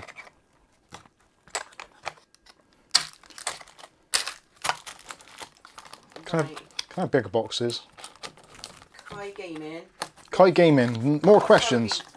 Rude or annoying, but do you want a review build in this stream or next, or in a video? Whatever I've got time for. Probably not in this one. I won't review it now because I'm still trying to do this and time is getting on. Back in the day, people would use a RAID configuration. Is that still a thing? Because if you're wanting fast speeds, wouldn't you just get an NVMe drive? RAIDs, yeah, RAID is one of those things that, in terms of hard drives now, your hard drive or your SSD is generally not going to be a bottleneck in your system. That's a rare thing these days.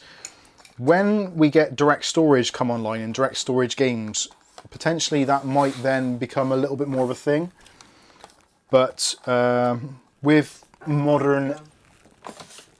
Huh? Did I see a second question? I'm not sure. So yeah, yeah, you might as well, if you're using a hard disk drive, then RAID makes a little bit of sense, but it's still an absolute pain in the ass, because if anything happens to either one of your drives in a RAID, you basically lose everything, unless you're someone who's clever enough to make a RAID with some form of backup with it as well. If you do a striped RAID, which is the fastest, there's basically no tolerance on it whatsoever. And also you have to find drivers to actually install Windows on it. So you won't be able to just put in a USB stick and install Windows onto a RAID. You would have to get a specific RAID driver on like a USB stick or a floppy drive or whatever, install that into Windows 11 or Windows 10 setup. It just isn't really worth it at all. For the speed benefits, if you're putting games onto a hard disk drive, which people generally will do, your games are going to be absolutely fine. Your loading times might be slightly higher, but it's going to be kind of seconds. It's not going to be like minutes or tens of seconds really. I think the other question was, do you have 4090? No, I've answered that. Oh, did you? Yeah. Okay. Loner, did I say Loner269 says hi? Right, okay. Is Loner in the chat? No, I can't see. He can't log into his account, can he? Oh, on the Discord.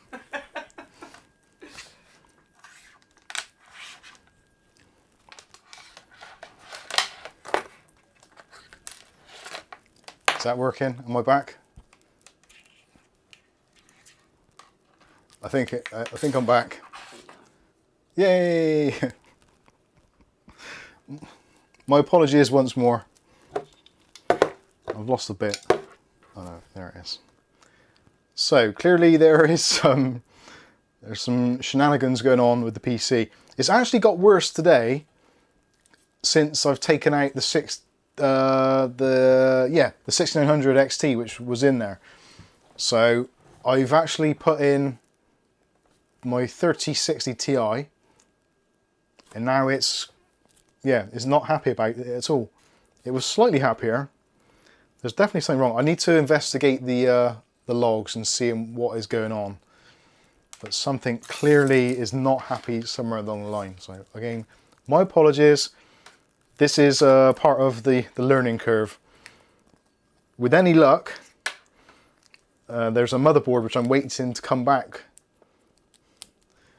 And yeah, we'll see if it's that. Skystalker says, I bet you it's a chipset driver issue, Mike. I hope it is, but yeah. It's weird how it's seemingly got considerably worse. Although all week I've just been doing benchmarks and that is about it, and doing some tweaking. I have put a relatively low undervolt on. So it could be that, but then it's weird how it's still crashing. Well, it's crashing more now than what it has done all week. So yeah, there is an undervolt, but then the thing is you have to use the undervolt because otherwise it's just insane. It tries to run at 95 degrees like all day long. Maybe because you're on the beta. I've been on the beta all week though. But yeah, arguably it could be.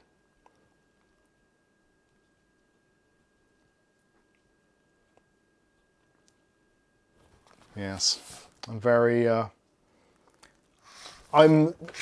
disappointed. I was really looking forward to AM5 when it came out and when it was announced and all that stuff, and it was like, oh cool, yeah, we've got something new, something to look forward to. And then saw the reviews and it's like they're running really hot and how much power it uses and all this other stuff. It's just really disappointing. Very, very disappointing. Skystalker says something wrong with that chip, RMA it. It could be. It might just be the fact that I've got too much of an undervolt on it. I'm currently running a minus 30 millivolt undervolt, which is, well, a lot of people say that their system will run fine like that, and it has been running fine like that pretty much all week, give or take a few little quirks. But the whole USB thing, and now this is the first time doing the stream that I've actually had my Cam Link plugged in, my Stream Deck, and all that other stuff plugged in as well. But I can't see how that would affect the voltages too much. But then, it's a very weird setup, so I don't know. John Sullivan's is definitely skipping this gen. Well, hopefully it'll be one of those things where they'll iron out all the kinks, but it's a bit, it's a bit concerning. What did it? Always needs some time to get the plug on. Yes, it does. But then, why should we be the ones that have to bloody do it? Actually, really, in real terms, it should all be quality control before you get it. Yeah, quality control is something which a lot of companies struggle with, and unfortunately, because most of these companies now are run by bean counters rather than actual people that are appreciative of what is going on in the companies, etc., etc., etc., it's just, yeah. Is that product ready? Well, it's 95% ready. Right, let's ship it. But it's only 95% ready. Let's just ship it because we've got to meet our quarterly earnings. And that is basically why we get shafted. I am seriously considering returning the whole lot. James Brockman, so no one has the RX 7900 XT? No, I don't think so. No, 7900 XT. Oh, actually, tell a lie, someone... Yes, somebody in the chat earlier today did. Who was that? I think it was. So, yeah, there was... I don't think there's many about. It's hard to get hold of one, especially just a regular Radeon from AMD. Freedom House says shareholders are the problem, in my opinion. It is. The shareholders say, like, this is what we want to do. They all vote on these daft things and send out products half-baked. And then they're like, oh, the company is looking bad and we're losing lots of money. So, well, yes, because you voted to send this pile of shit out and it doesn't work. Did you not envisage that giving you some sort of backlash? No, you were just looking at the money.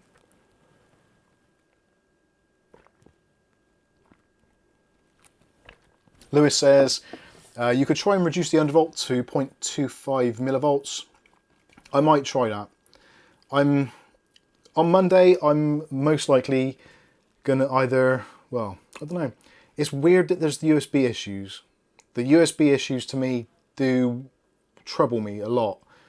And I did it from the moment I built the system, because I first did it and it didn't.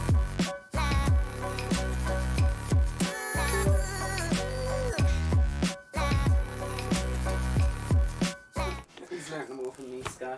There we go. Hopefully, I don't know if this is working or not. I've turned all of the stuff off, so now you have to put up with the fans being extremely noisy. Ah, dear. Sky Stalker says the stream PC used to be an old AMD laptop, so this should not be an issue. No.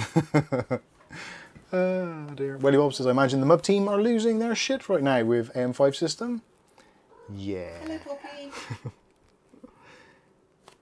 Like somebody said earlier on in the stream, it is one of those teething issues. It's just extremely annoying.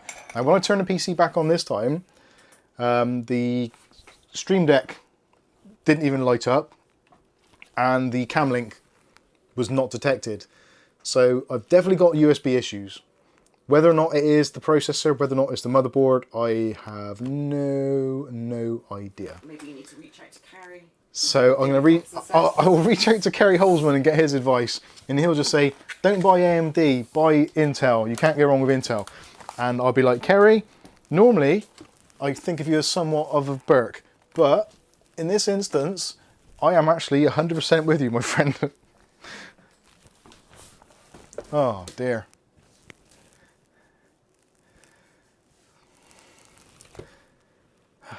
So I've overclocked the RAM now to XMP Profile 1, or Expo Profile 1, which is 5600 megahertz. It should be, yeah. See, CPU temperature now is 54 degrees. We're just streaming. That's like, CPU load at the moment is basically 0 on OBS. I'm going to be very interested to see the logs. I'm going to put money on the logs saying it's going to be error code 41.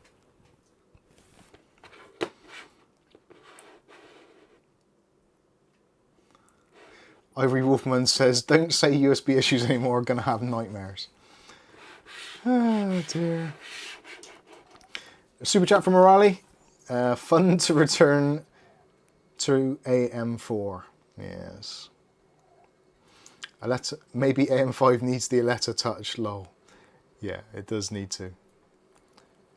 I've still got an AM4 motherboard left, and I've got 2 processors, so they might end up going back in the streaming PC.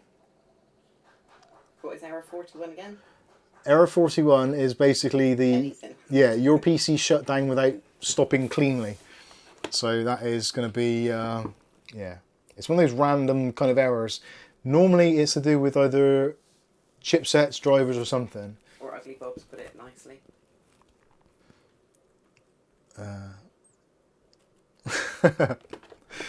I wish it was a Windows 10 thing. Unbelievable.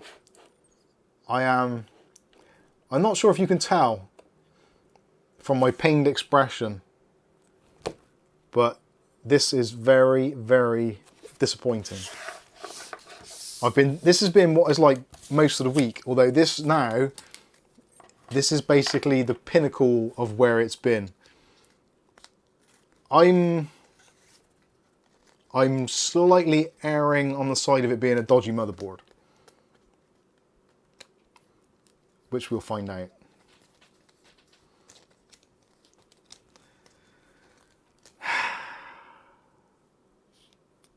Genuinely despondent.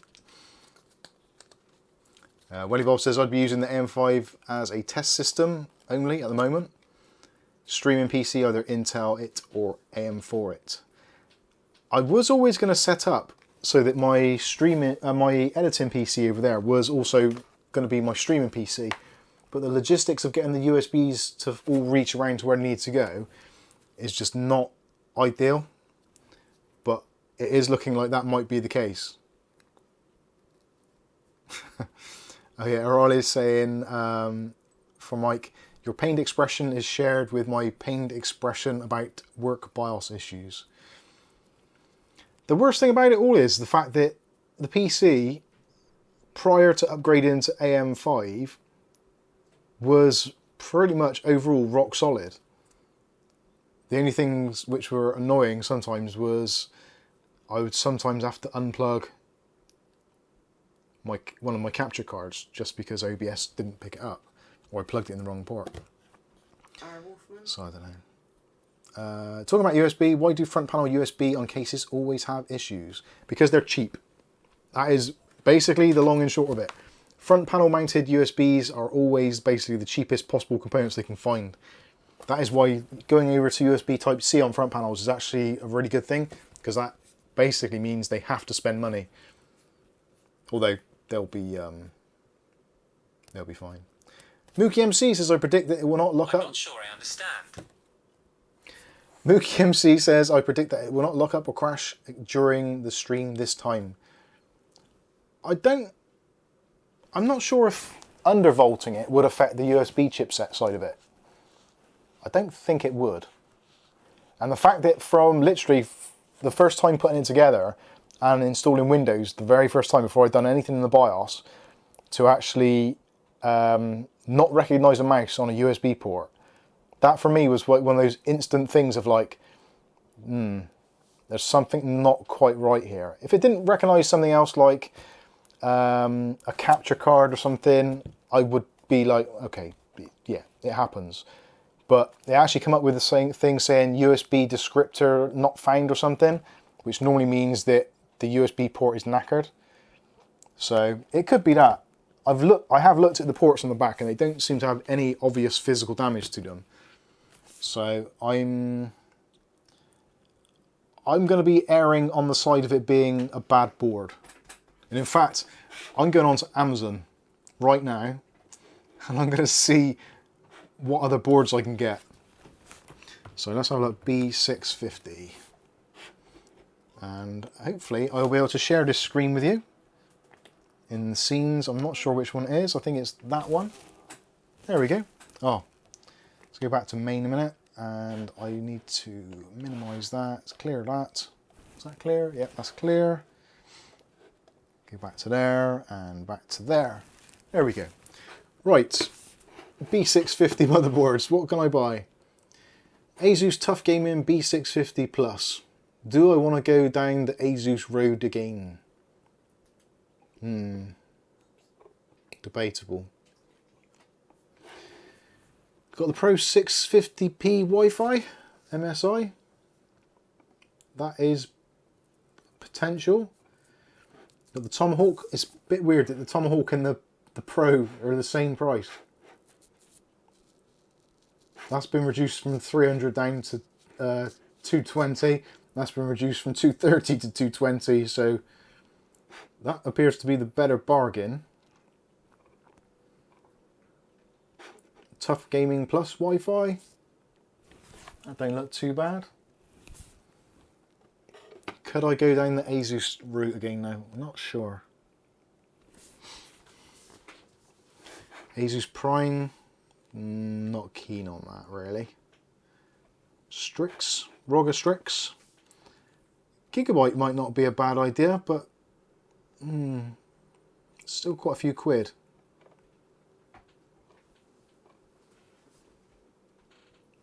Don't really want to go X670, they're still quite expensive.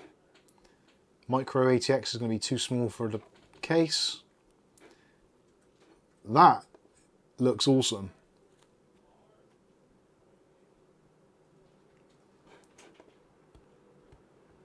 I do like the look of that. That's a mad looking board. It's basically the same as the Tomahawk, but they've just done it in quite a nice way.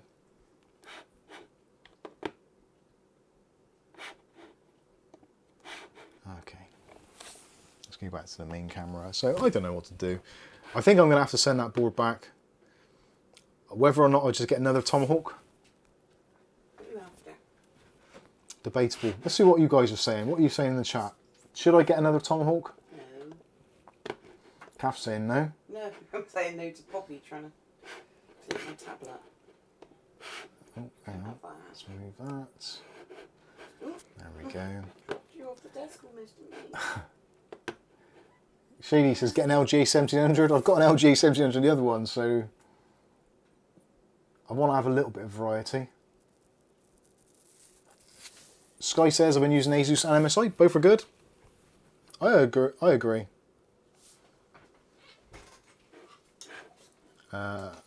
Ugly Bob says, do it. Do what? What am I doing? what am I doing? Bob says, wow, that does look like something special. It does seem like a lot of money, though. 300 quid for a B class or B series board. Oh.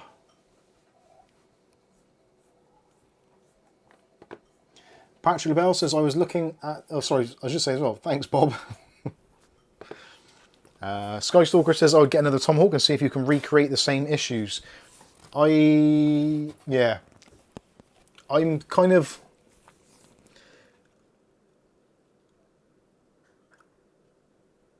Yeah, it's a really difficult one. I'd probably need to get another Tomahawk and something else. Purely for the reason that if I put the Tomahawk in and it does exactly the same, it could be A, a batch issue, or B, just AMD being AMD. So then I'd need to try a third board to see if it is an MSI thing or a batch thing by choosing a different brand. But then if the problem still exists, I'd then probably need to get another processor to make sure it's not the fact that I've just got a dodgy processor. Is it the beta? The BIOS, I've tried the beta BIOS and the stock BIOS. So, could be either. There was something weird as well, actually, that when I did, this has got a USB flashback, which I did, like I do on all boards, I do the video for it. When you turn on these boards, like previously with MSI boards, I know pretty much all boards that I know of, when you turned it on, you've got the 4 diagnostic LEDs, which go CPU, RAM, VGA, boot, and then they turn off. Now the weirdest thing ever is, with this one, when you turn it on for the first time, CPU and VGA come on at the same time. Or when you're doing a BIOS flash, it came on CPU and RAM. Which at the time I thought, well, that's fine because there's no CPU and there's no RAM. But it seemed weird that both lights come up on at the same time when you should be one at a time. So, anyway. Ah, dear. I don't know. Old Man Withers says, send a lot back and use that 13900K. The 13900K is going in the video editing PC. That one over there. Where it was. I've got the 13500, which is currently in that rig, which I should really take out and put in there, which would make sense. But then having 2 LG 1700 systems means I'm a little bit limited on doing videos for AM5 stuff. So that's the ideal scenario. Is I wanted an AM4 system, which is Kath's. I've got AM5, which is the stream, and LG 1700, which is mine. So I've got all 3, so if anything happens or there's any videos that need doing, I've got each platform taken care of. But I'm not in a financial position where I've got enough money to kind of just have an AM5 rig just casually standing around to do stuff on, should I need to. It does need to kind of earn its keep as well.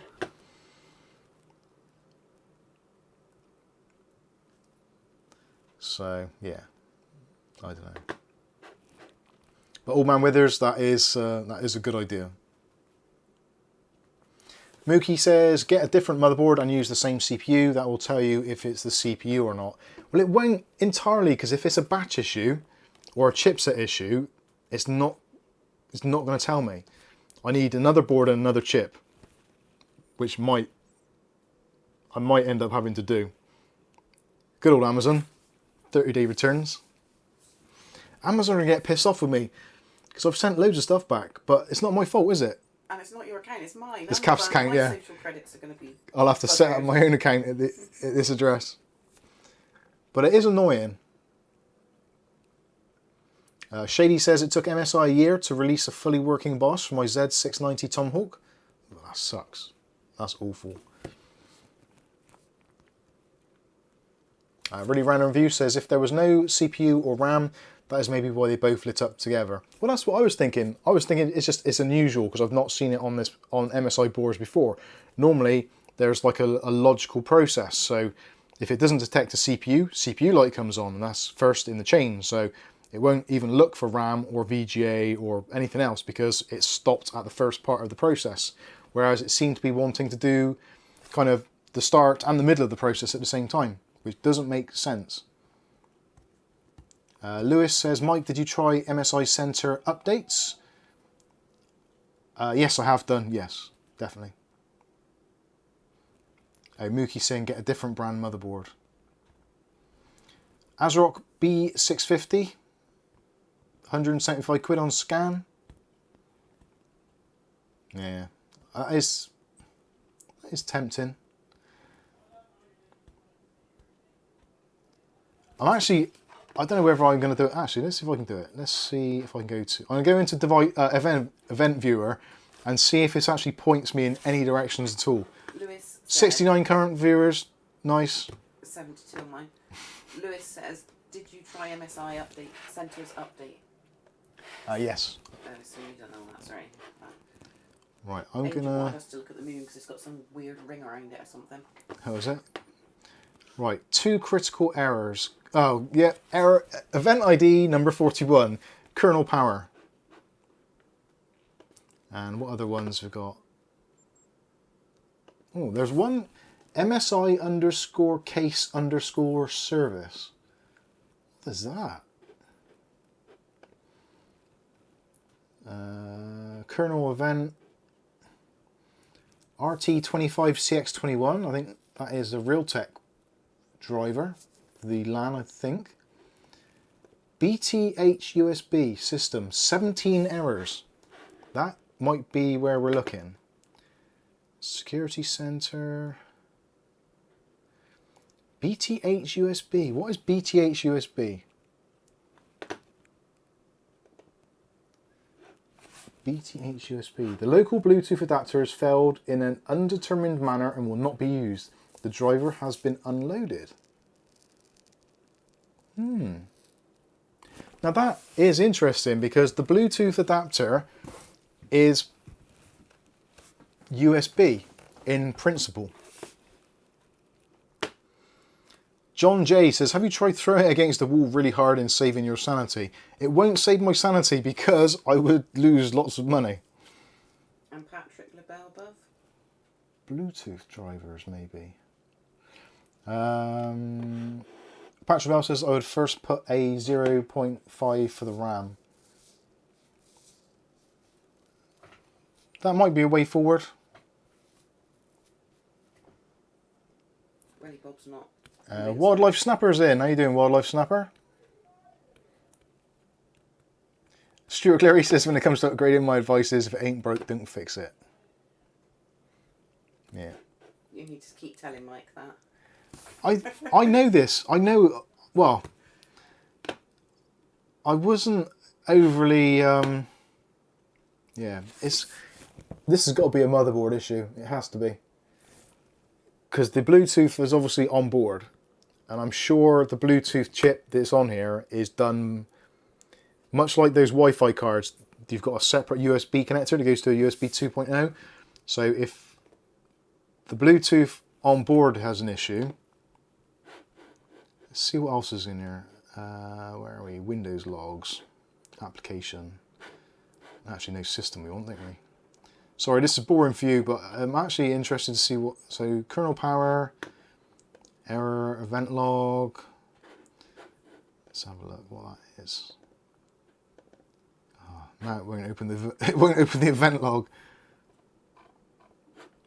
XML view. Shady says, give it a hard, sharp tap on the top. Used to work for old TVs. When they had Channel 5 going around to tune it, we had to do that, didn't we? We couldn't get it to come on now.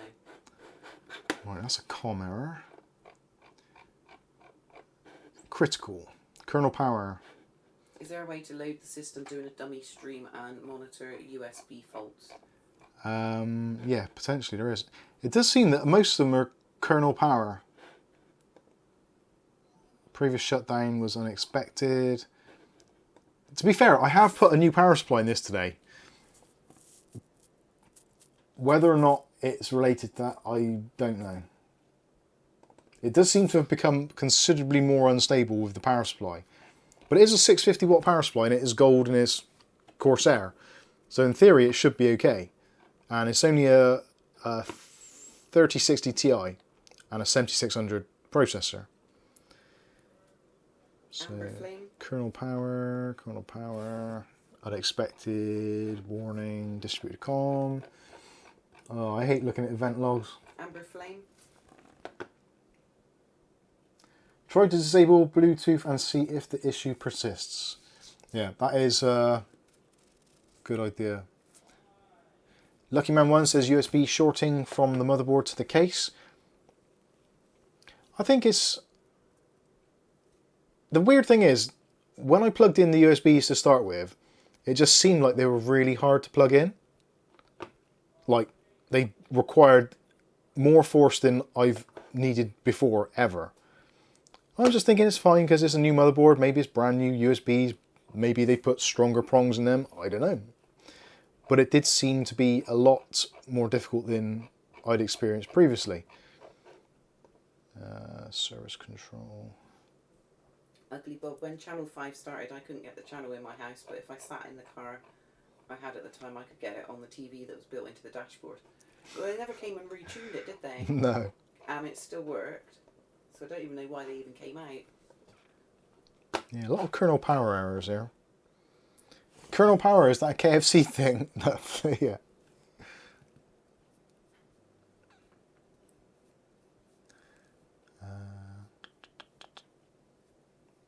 Dutch Jan says on an MSI website, Bluetooth 5.2 will be ready in Windows 10 build 21H1 and Windows 11. Yeah, I'm on Windows 11. I did notice that to start with. David Underhill says the Wi-Fi straight Bluetooth on that motherboard is an M.2 module. Maybe try reseating it. That is, yeah. Another thing as well, the Bluetooth and Wi-Fi module is literally slap bang next to the USB ports, which are the ones which are problematic. So it could be something in that general area.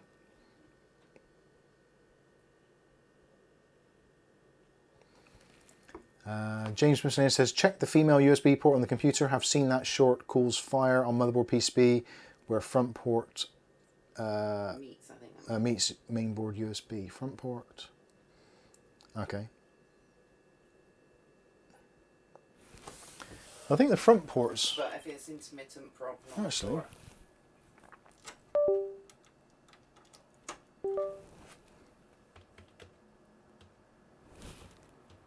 Yep, that's working.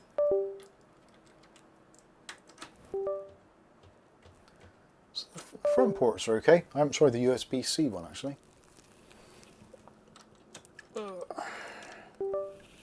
How frustrating. Really random reviews. PSUs can be stupid. I have one in my storage now that crashed my PC intermittently, but works in all other PCs. Weird Tech Source had a similar issue too after spending thousands. It's a weird thing that the USB card as well, when I plug the USB card into that bottom slot, the USBs just, none of them work on it. So I'm sure there is something weird with the USBs. Whether it's the driver, that is possible. What's the latest chipset drivers? Is there a new one? I don't think there is. Drivers these days are so tightly integrated within the hardware that it is... yeah, it's an absolute nightmare. William asks, will we see the keyboard here or in a review? Oh, of course, yeah, the keyboard. I should get out now whilst I'm typing. Would make sense. I'll put it on the overhead if it actually works, you never know. Oh, yeah, it does. And I can clear that text. So, this is the EpoMaker Skylong GK980 Plus. Now this is a slightly special edition because this is in the ISO layout for the UK. They do the American version or the standard ANSI, is it? So you get all the usual stuff. You get a little flyout leaflet telling you what all the buttons do, etc, etc. which is kind of nice. You get some Chinese language stuff. You get a Skylong warranty card in China. In the back, there are loads of spare keycaps, another bag of spare keycaps, a keycap and switch puller, and a braided USB cable. Always nice to see. John J says, it's somehow relaxing to watch Mike and knowing even the experts have their PC problems too. Thanks, Mike. You're very welcome. We all have PC problems. It would be unthinkable not to. So I should say, for those of you that didn't join the stream earlier on, this is from a company called WhatGeek, whatgeek.com, and there is currently a discount code running, which is Mike10. So if you want to purchase a keyboard, a set of keycaps, or some braided cables, some aviator cables, anything like that, some switches, lubes, keycap sets, whatever, you can get 10% off site-wide. So if you go over, you use the code and you'll get a discount. So this is a heavy ass keyboard. Very weighty indeed. It's plastic, bottom and surround. You've got USB Type-C goes in there, QR code to get drivers, cable channel along the back there. You also got adjustable feet with both the 5% incline, and then you can fold that down, and then you've also got the 3% incline, so if you want a little bit of a rake. For those who are wondering about the actual angle of the keys, these are the MDA setup, so very similar to Cherry MX keys if you've not used those before. So if you take a look at the side profile, there's kind of like a nice swoop to it, so it's nice and comfortable. And as you can see, obviously it has got a selection of different types of keycaps on here already. So if you want to have it all black, you can do. They give you all the spares in the bag, and they're all kind of color coded. So you've got replacement keys for most things, and they are double shot PBTs. Nice space bar there, so if you want a black space bar, you can do. Swap all that stuff out. And if you're in a different region, then you can use, we got the keycaps for the other regions. So like for us, pound key is a pound, like a UK pound, whereas in America, obviously you've got the hash or the pound key also, so you can just swap those over. So you get those as well. So it comes in ISO layout, but you also get the regular American stuff as well. So you can swap out the enter key for a normal enter key, all that kind of stuff. What else have we got here? Print screen. So if you don't like the fact that you've got a pink print screen, you can grab your keycap puller and pull that off, and there we go. Now we've got a regular print screen again. So you can swap out keys however you want to. Also the switches do come out as well, so you can do that as well. So take off your cap. Oh God, I've lost the cap, I've lost the cap. So if you want to take out your switches, you can use the other end. And these are a bit tough. Oh God damn it. Oh, I bent me bloody puller. These are very hard to get out. In fact, I'm sure some of them don't want to come out. They are supposed to be hot swappable. That one don't want to come out at all, but I have changed out some of these already. And the C key I did because it was misreporting. But they are yellow optical switches, which is the same as what you find on the Razer Viper, is it? Sorry, the Razer Huntsman. Patch of the Bells, £10 super chat. Got to go. Hope you'll sort out your AM5 bug, else use that to buy a drink and forget about it for a while. Thanks, Patrick. Appreciate it. Yeah, I might just forget about it for a while. Bless you. Very kind. Something I like a lot about this is this here. So there is a little wheel, which is a volume wheel. And you press it in the middle, and that is your basically your mute. And it's in a really nice place because this is a 95% keyboard. So, well, 98%, sorry. Did I say 98? So basically these are shifted round. So those should be normally round there a bit more. You'd normally have the group of 6. How much is the keyboard? Currently the keyboard is in UK pounds, I'm not sure. In dollars it's about $89 minus 10%. So you can see there the difference between the keyboards. So it's a little bit more compact. And you lose this section here. So, but they are integrated there. But overall, yeah, it's a really nice looking keyboard, and also you don't have to necessarily use the cable that comes with it. You can, if you're very lucky and you've got a friend like we do, of William Bodie, you can use your Mike's Unboxing one. John J, just because watching your struggles takes my mind off my own. I'm pleased that you're giving us a super chat and that we take your mind off your struggles, but I'm not overly happy that you have struggles, because the struggles are never a good thing, are they? But if there's anything we can do to help with your struggles, then do let us know. And actually, this is a cable William Bodie sent us, and actually it matches up the text excellent.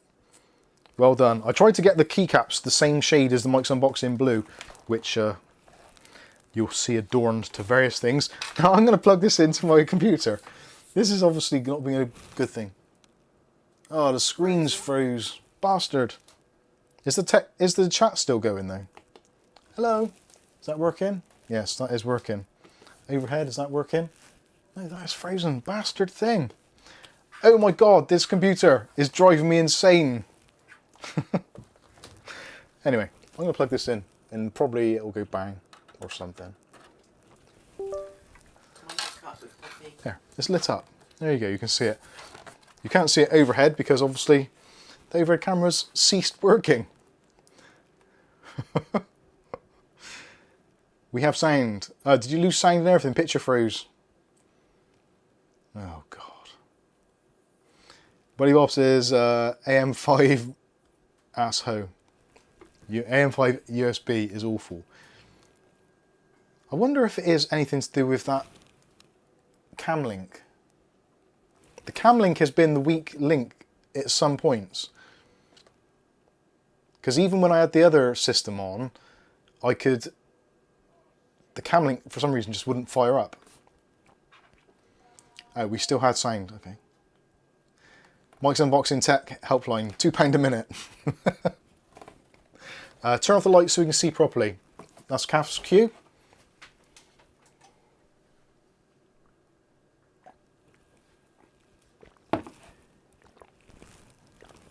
Oh, I should close that window down, shouldn't I? You can just about see Poppy's head. Now, it isn't flickering in real life. That is just the camera doing that. Oh, now I stopped doing it. Is it frozen? No, because Poppy's head's still moving. So, it actually is a very cool looking keyboard. And you can just about see from the sides, probably more so from that side, you can see it's got a transparent frame. So you do get a bit of shine through on the sides. With these keys, I did show... Translucent? Sorry?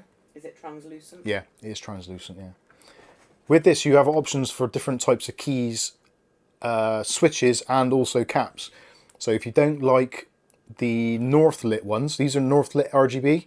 So some people, if you don't like RGB, you want a north lit key switch, because then the light is at the front. Oh, wrong way. Bloody hell. Tumbrel. 100 Canadian dollars for the health of one and all. Blimey. Thank you so much. Wow. Do you know what? That's really cheered me up, because I was getting to the point where I was getting really despondent about the whole AM5 thing, and I was thinking I might just call this a night. I've had enough. But that is that is awesome. Thank you very much, Tumbrel. Much appreciated. You never know, I might upgrade my motherboard now to one that actually works. Thank you. That is awesome. That genuinely is awesome. Tumbrel, if there's anything we can do for you, please let us know, because that is super generous. If you've accidentally put in 100 rather than 10, just do a charge back, it'd be absolutely fine. Thank you very much. Unbelievable. Can I just say before it gets lost, what's the keyboard like to type on? It's signed, etc. Is it plasticky feeling, or does it have an aluminium backplate, and then go from there? Right, with the keyboard, it's a plastic top deck, plastic base, rubber feet. There's a foam insert. Then above that there is the metal deck. Then there is a silicon gasket. Then there is an additional deck above that in metal. So it's kind of silicon sandwiched in metal, and then plastic either side of that. The switches are Gateron yellows, optical. So the yellows have like a springy ping to them. Some people don't like the ping. I quite like it because they're a linear switch, so there's no tactile bump. Do you point at As I count to the cat's R's.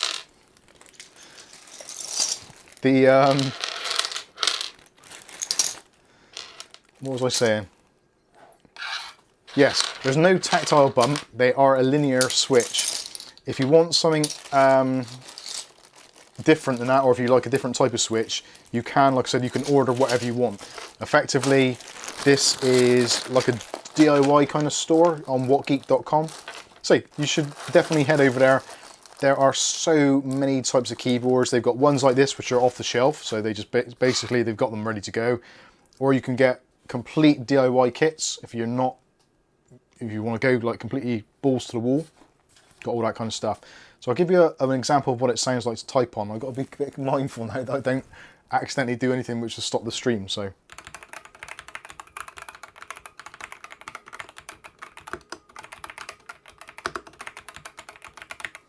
there's a very clacky kind of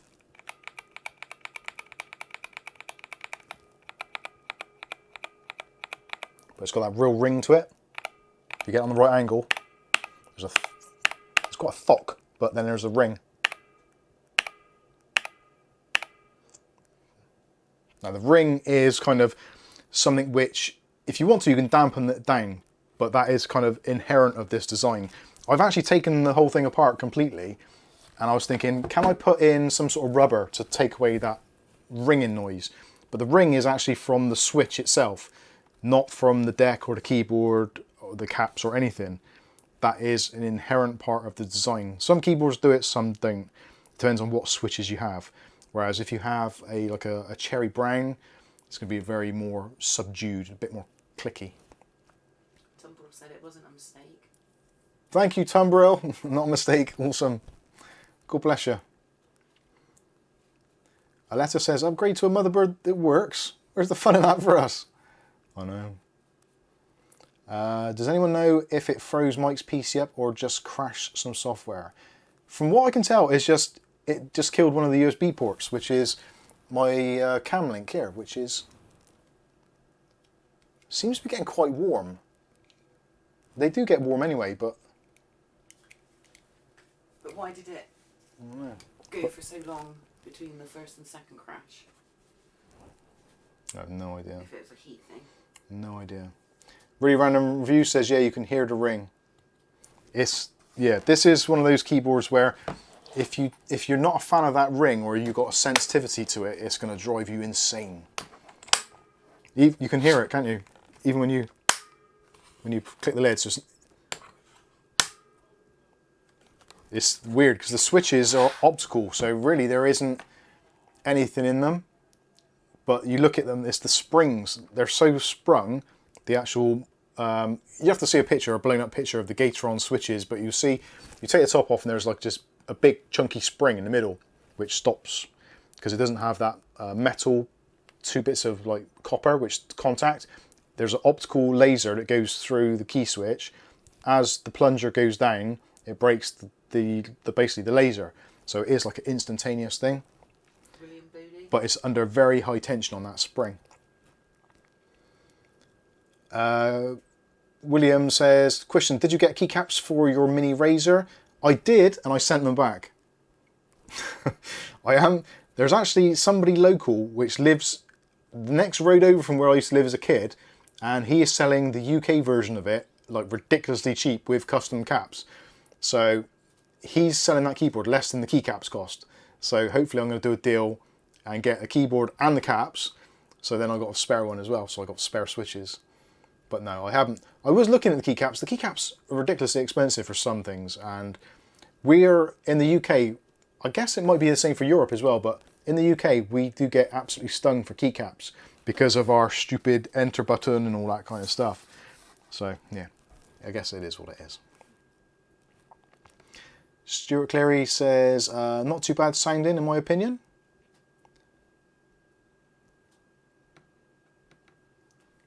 Freedom House says, I wouldn't like it. I'm glad you demonstrated it. Thank you. No worries.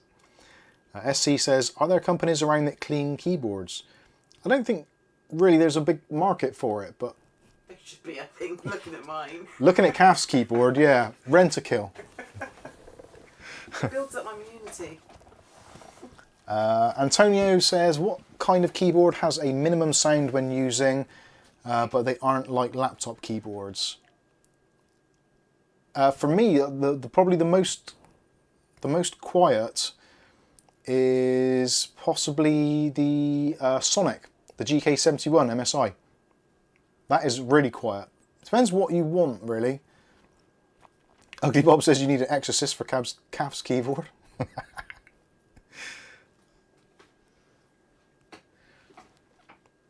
Really random review says, I just bought a pack of keycaps and didn't even get the delete space, etc. Wow. Dave Under says, throw it in the washing machine. Yeah, washing machine's always a good shout. Can't really go too far wrong with that. I think you mean, don't you? Washing machine, dishwasher, anything, chuck it under the tap. This type of response, so... Oh, the mouse is working.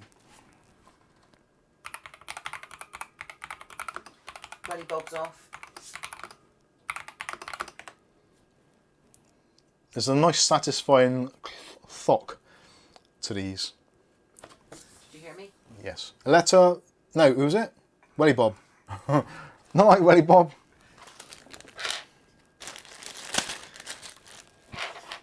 And actually, just for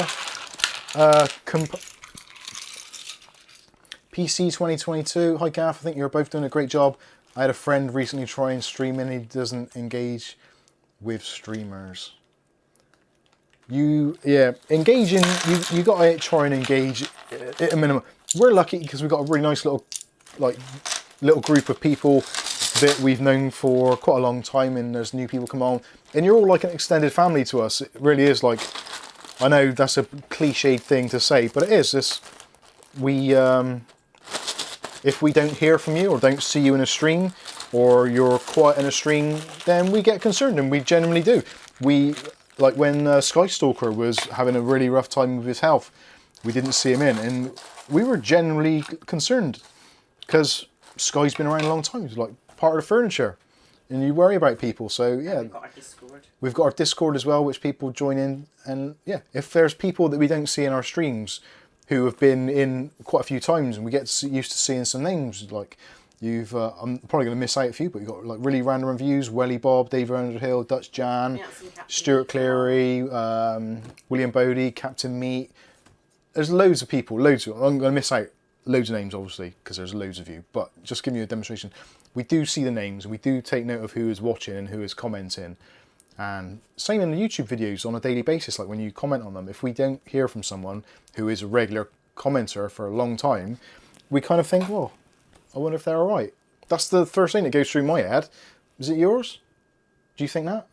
Yeah. Kath's the same. She's like, oh, we haven't heard from such and such or whatever. And you do. You worry about people because you're not just a viewer. You're you're part of our family or community. It's not just a straightforward transaction. You're just watching a video, or you're just in a stream. I don't know, it's a bit deeper than that. At least it is while we still can. It probably will get to a point where it gets a bit silly and there's way too many people, but then I guess that is the nature of things. Everything changes, things grow, and we'll continue to be as communicative with people as we possibly can. There's not really much more we can do. It's yeah, this is what it is. Antonio, just saw that review of the MSI GK71 keyboard you have, and it's still too loud. Well, if you want something ridiculously quiet, this is the quietest one I've ever used, I think. This is Logitech's MK275, I think, or 285 Silent Touch. And this is like, it's a full-size one. It's not mechanical, but you're not going to get a mechanical keyboard which is going to be quiet, because this goes against what mechanical keyboards are, really. The Sonic's GK71 is possibly the quietest one on the market. Ugly Bob says we're feckin' adorable. let's not go too far. Oh, Uggs is adorable. He's cute. Laid back and friendly, really nice. This is real. It is. I thought of something this week, actually. One of our regulars, Dave Aitken, who actually isn't regular tonight, so I can talk about him while he's not here. I'm going to blame him. We'll blame him as well. Hashtag blame Dave. We do that quite often. Dave's actually got to do some YouTube or some video work for the company he works for. And he doesn't want to do it. He's not comfortable in front of a camera. And I get it. There's a lot of people that aren't. And I was very similar. I didn't like being on camera. Because I think, because we're all conditioned by watching other videos and TV and films and media, that sort of stuff, we're all brought up with it. So the like kind of early memories you probably got of like newscasters, Blue Peter. Jim will fix it. Yeah, basically the sort of programs you watched as a kid, where they were presented. And there's a difference between being on camera and being a presenter. A presenter is one thing where you have to kind of almost adopt a persona, and it's a really hard thing to do. It really is a hard thing to do. Trying to not be yourself on camera long term is basically impossible. That's why a lot of actors crack up, because they kind of lose sight of who they actually are and they get lost in it all and they go mad. They become that character, don't they? We find it. Yeah, they become their screen persona, even though it's not them. They don't have a personality because they overwrite their own. So to be yourself on camera is a very hard thing to do, because you're trying to be a presenter, but at the same time you're also trying to be yourself, and the two always fight each other. So for me, I've always found this easier, just be myself. Yes, I will make fuck-ups. I will probably say bad language when I'm not supposed to, like I did just then. And I'd probably make mistakes. But that is human. That is what it is to be a human being. You make mistakes. That's part of life. And I find now, just being myself and not worrying about being a presenter, just being me, it's so easy to do. Because you just turn on the camera and just talk. Just chat to people and be a normal person. So, yeah, I think that is my advice to anybody. If you're thinking of starting a YouTube channel, cheers, Aletta. If you... It's Antonio. Antonio, sorry. If you have to make a video or you have to do anything, try not to be anything other than yourself. Now, some people adopt a persona because they're scared. So they try to be somebody else on camera because they don't feel comfortable or happy, or don't think their own self is enough. Maybe it isn't, but then it's a hard thing to do, to keep it up. It really is, because then you get those people where you're filming, and me and Kathy used to work in TV, and you see it all the time. So you see someone, they'll come out of their dressing room and they're like, they'll open the stage door and they're like, all of a sudden they're like the life and soul. But that's not them. They're just becoming a persona.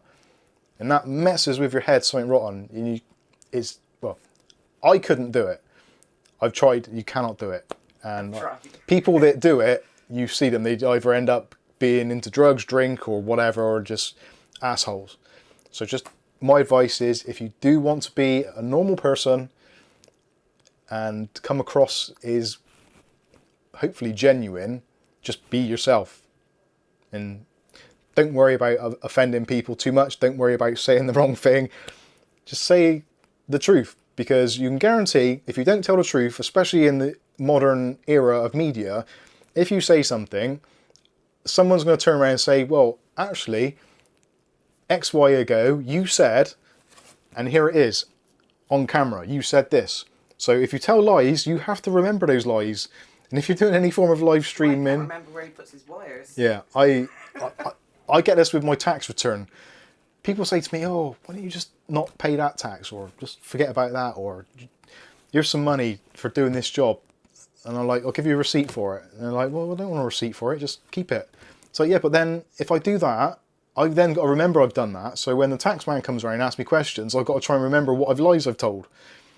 So that is the moral of the story. Be yourself and don't tell lies. And hopefully you'll have a pretty stress-free life.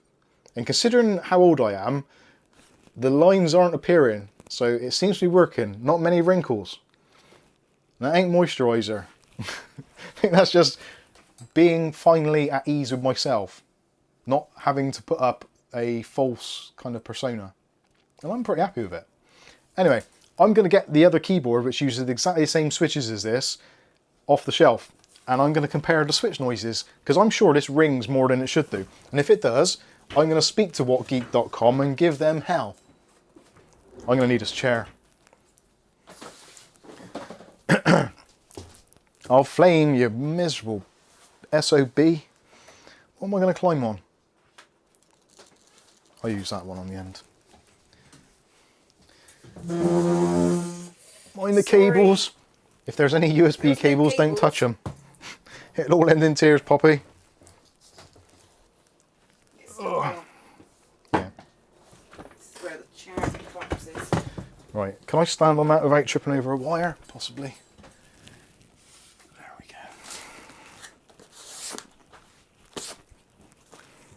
go. Oh! Those Thermaltake fan boxes make an excellent ladder. Adam, if you're watching, I'm joking, I didn't use that. I kind of did a bit. Oh, you want to sit there now, do pops? Right.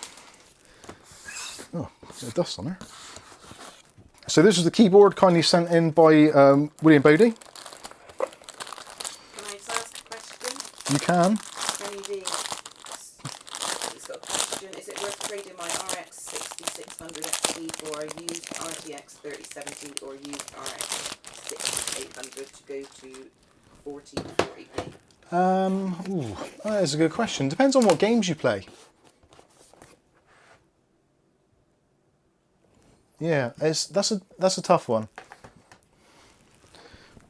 Right. Obviously, this is a little bit smaller. Yeah, because that's got a completely different noise to it than this. Right. I'm sure this is Gateron yellows. I could be wrong. Oh, yeah. This is. These are obstacles, but those are not Gateron. Those. What the hell switches are in here then? Oh, these are Razer. Why did I think those were Gateron? Can I ask another one? Actually, sorry. Whoever it was earlier asking for a super quiet keyboard, this might... That might be just the ticket, you know. Is that Razer Black Widow? This is the Razer Huntsman Mini. With red optical switches. For some reason I thought they were Gaterons, but they're not. They're Razer's own. There's a little bit of a clack to it, but...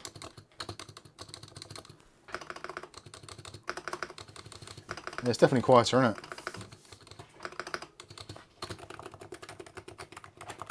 Yeah, that does sound better, doesn't it? Des Duckers. Des Duckers? Where's Des Ducker? I can't see that. Have I scrolled too far or something? Probably button. Toolbox Wars. How you doing, Toolbox Wars? Des Duckers. I haven't got Des Ducker on here.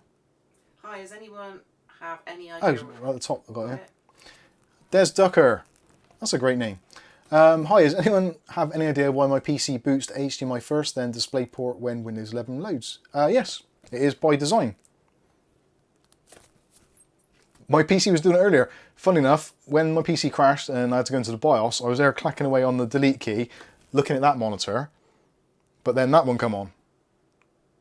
But that, actually it's telling me that's a DisplayPort. So that's DisplayPort, but running through an HDMI adapter. So, yeah, I don't know. Some monitors do it. It depends on your graphics card as well. I think AMD cards might do it the other way around, so they'll boot to this HDMI first, then DisplayPort, or DisplayPort then to, yeah, it happens. John J said, what happened? Thought I got kicked or something. No, John. Don't think so. What was it, when we crashed or? Oh, we got crashed. The system crashed earlier. It might have been that. You might need to refresh. No, you were not kicked, my friend.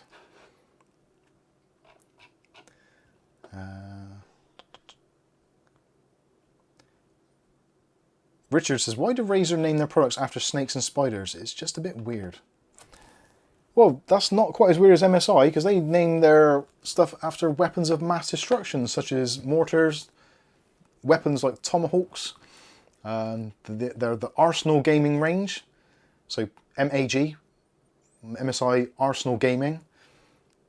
Yeah, they're very much, what else are they? Tomahawk, Gaming Edge. Edge of a knife, I suppose. Just one of their things, I don't know. Anyway, so yeah, the Huntsman Mini is actually, that's with the legs down. I think it's a bit noisier with the legs up.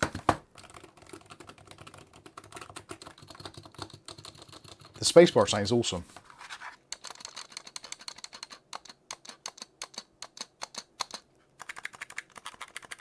The switches are pretty nice. John J couldn't get back in for quite a while, no worries. Don't know what that was. No, I'm not sure why that is. You should be fine because you're a YouTube member. So yeah, you're. Yeah, we wouldn't kick you out, because if we did, we'd have to take away your membership as well. And we wouldn't do that, because that's just rubbish. Unless you're being, or you said something inappropriate, in which case we might get rid of you. But Mark Barry says, my Razer Death Adder mouse only lasted 10 months scrolling. 10 months, scrolling will stop working, known fault apparently. It's a very common thing on a lot of mice these days, especially Logitech, I think. The Logitech Hero range, or is it the G502s or 503s? Our son had a couple which failed in succession. He's moved over now to Glorious. He's using Glorious now. And so far, touch wood, he seems to be quite happy with that. Bit too happy tonight, but it's fine with him. He is. He's making a right old noise out there. Said the stream stops here too. The stream stops here. I don't know why that is. Is it still? We're saying there that there's been 0 drop frames, and we still appear to be live. So I don't know. My apologies. It could well be down to our end. Something going on here with the PC. I honestly couldn't tell you, but it possibly is that. Who knows? I did a Prince Charles face in.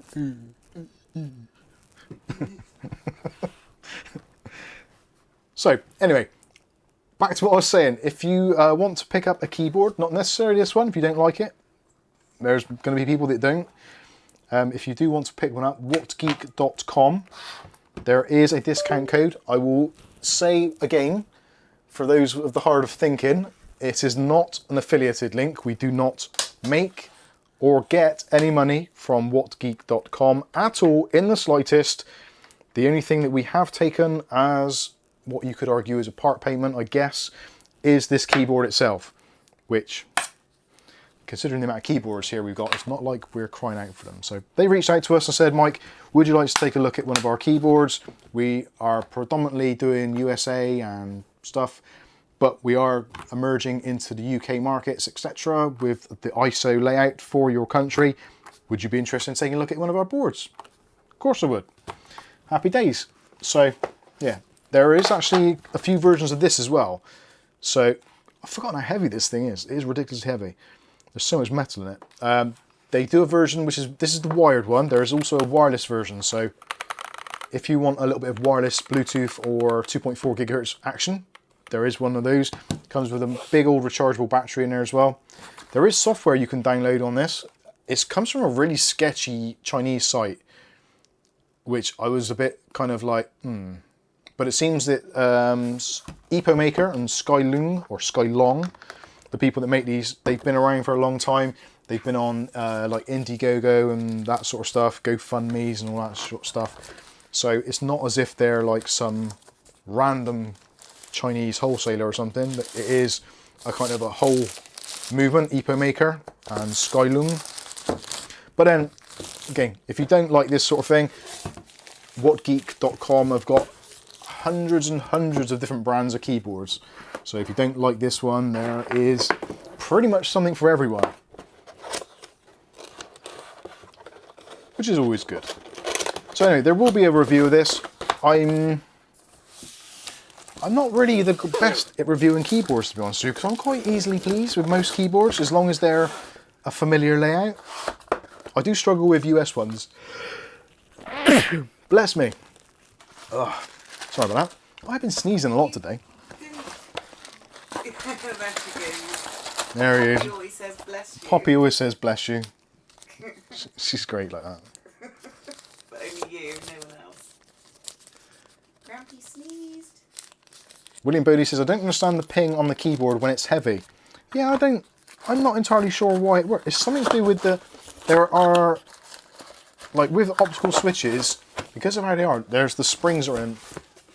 I'm sure that I read, this could be completely wrong, but I'm pretty sure that these are supposed to be pre-lubed. But maybe I read that on something else, in which case I was absolutely wrong. But if you want to, you could obviously lube up the springs to take out the ping. You can't be saying that this late with Uggs will have a few beers, he'll be like pinging away tonight.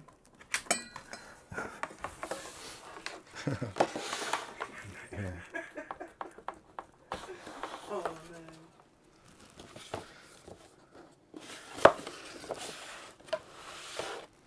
Aletta flatline for 3 minutes. Almost like my my PC, which appears to be actually relatively stable now, albeit the USB still don't work. And I don't know why my cam link's not working still. Is the overhead still not working? Oh, no, that's frozen.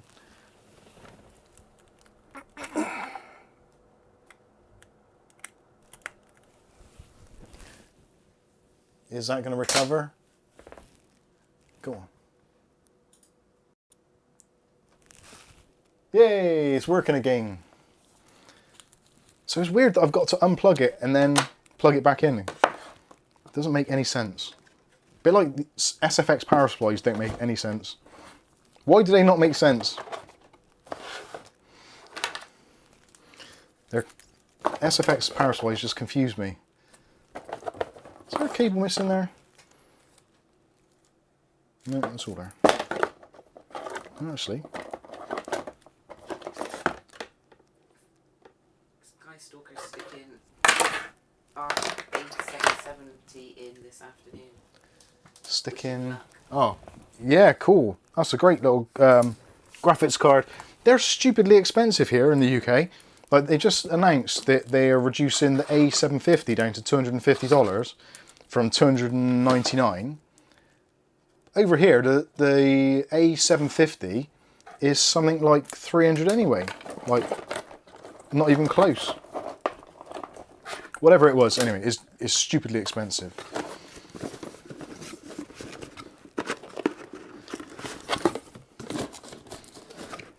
Come on. Freedom House 1984 says, I'm glad you're still with us, Aletta. Blessed be Aletta, for she has sinned. Oh crap, didn't put that in there.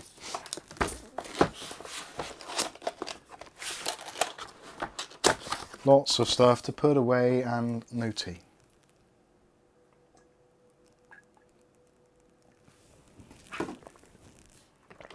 Bloody hell, I just realised the time. It is approximately 24 minutes past 23.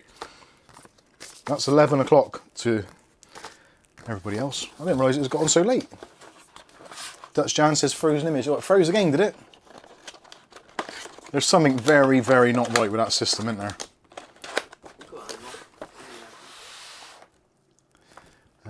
Is your camera plugged into a USB hub mic? No.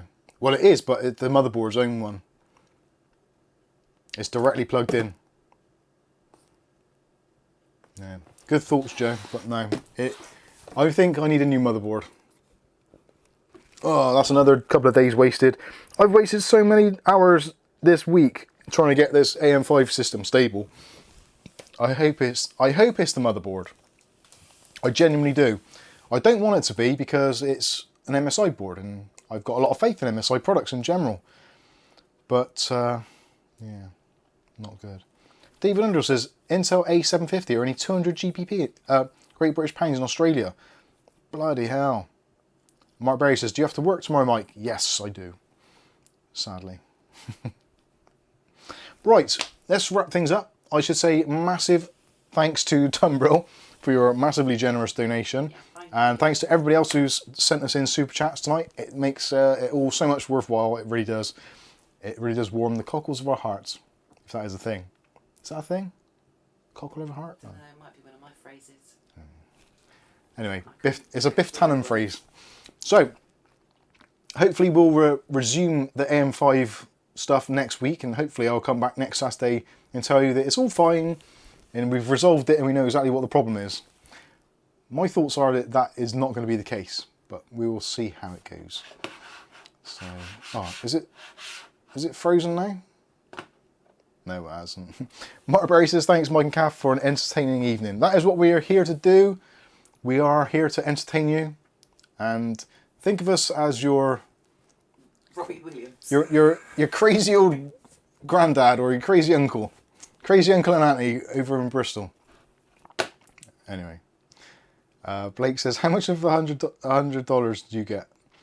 Well, YouTube generally takes 30%, but there's not a lot you can do about that, unfortunately. It is life, and the taxman will take a further 30. Again, it is life. We don't care. It's great.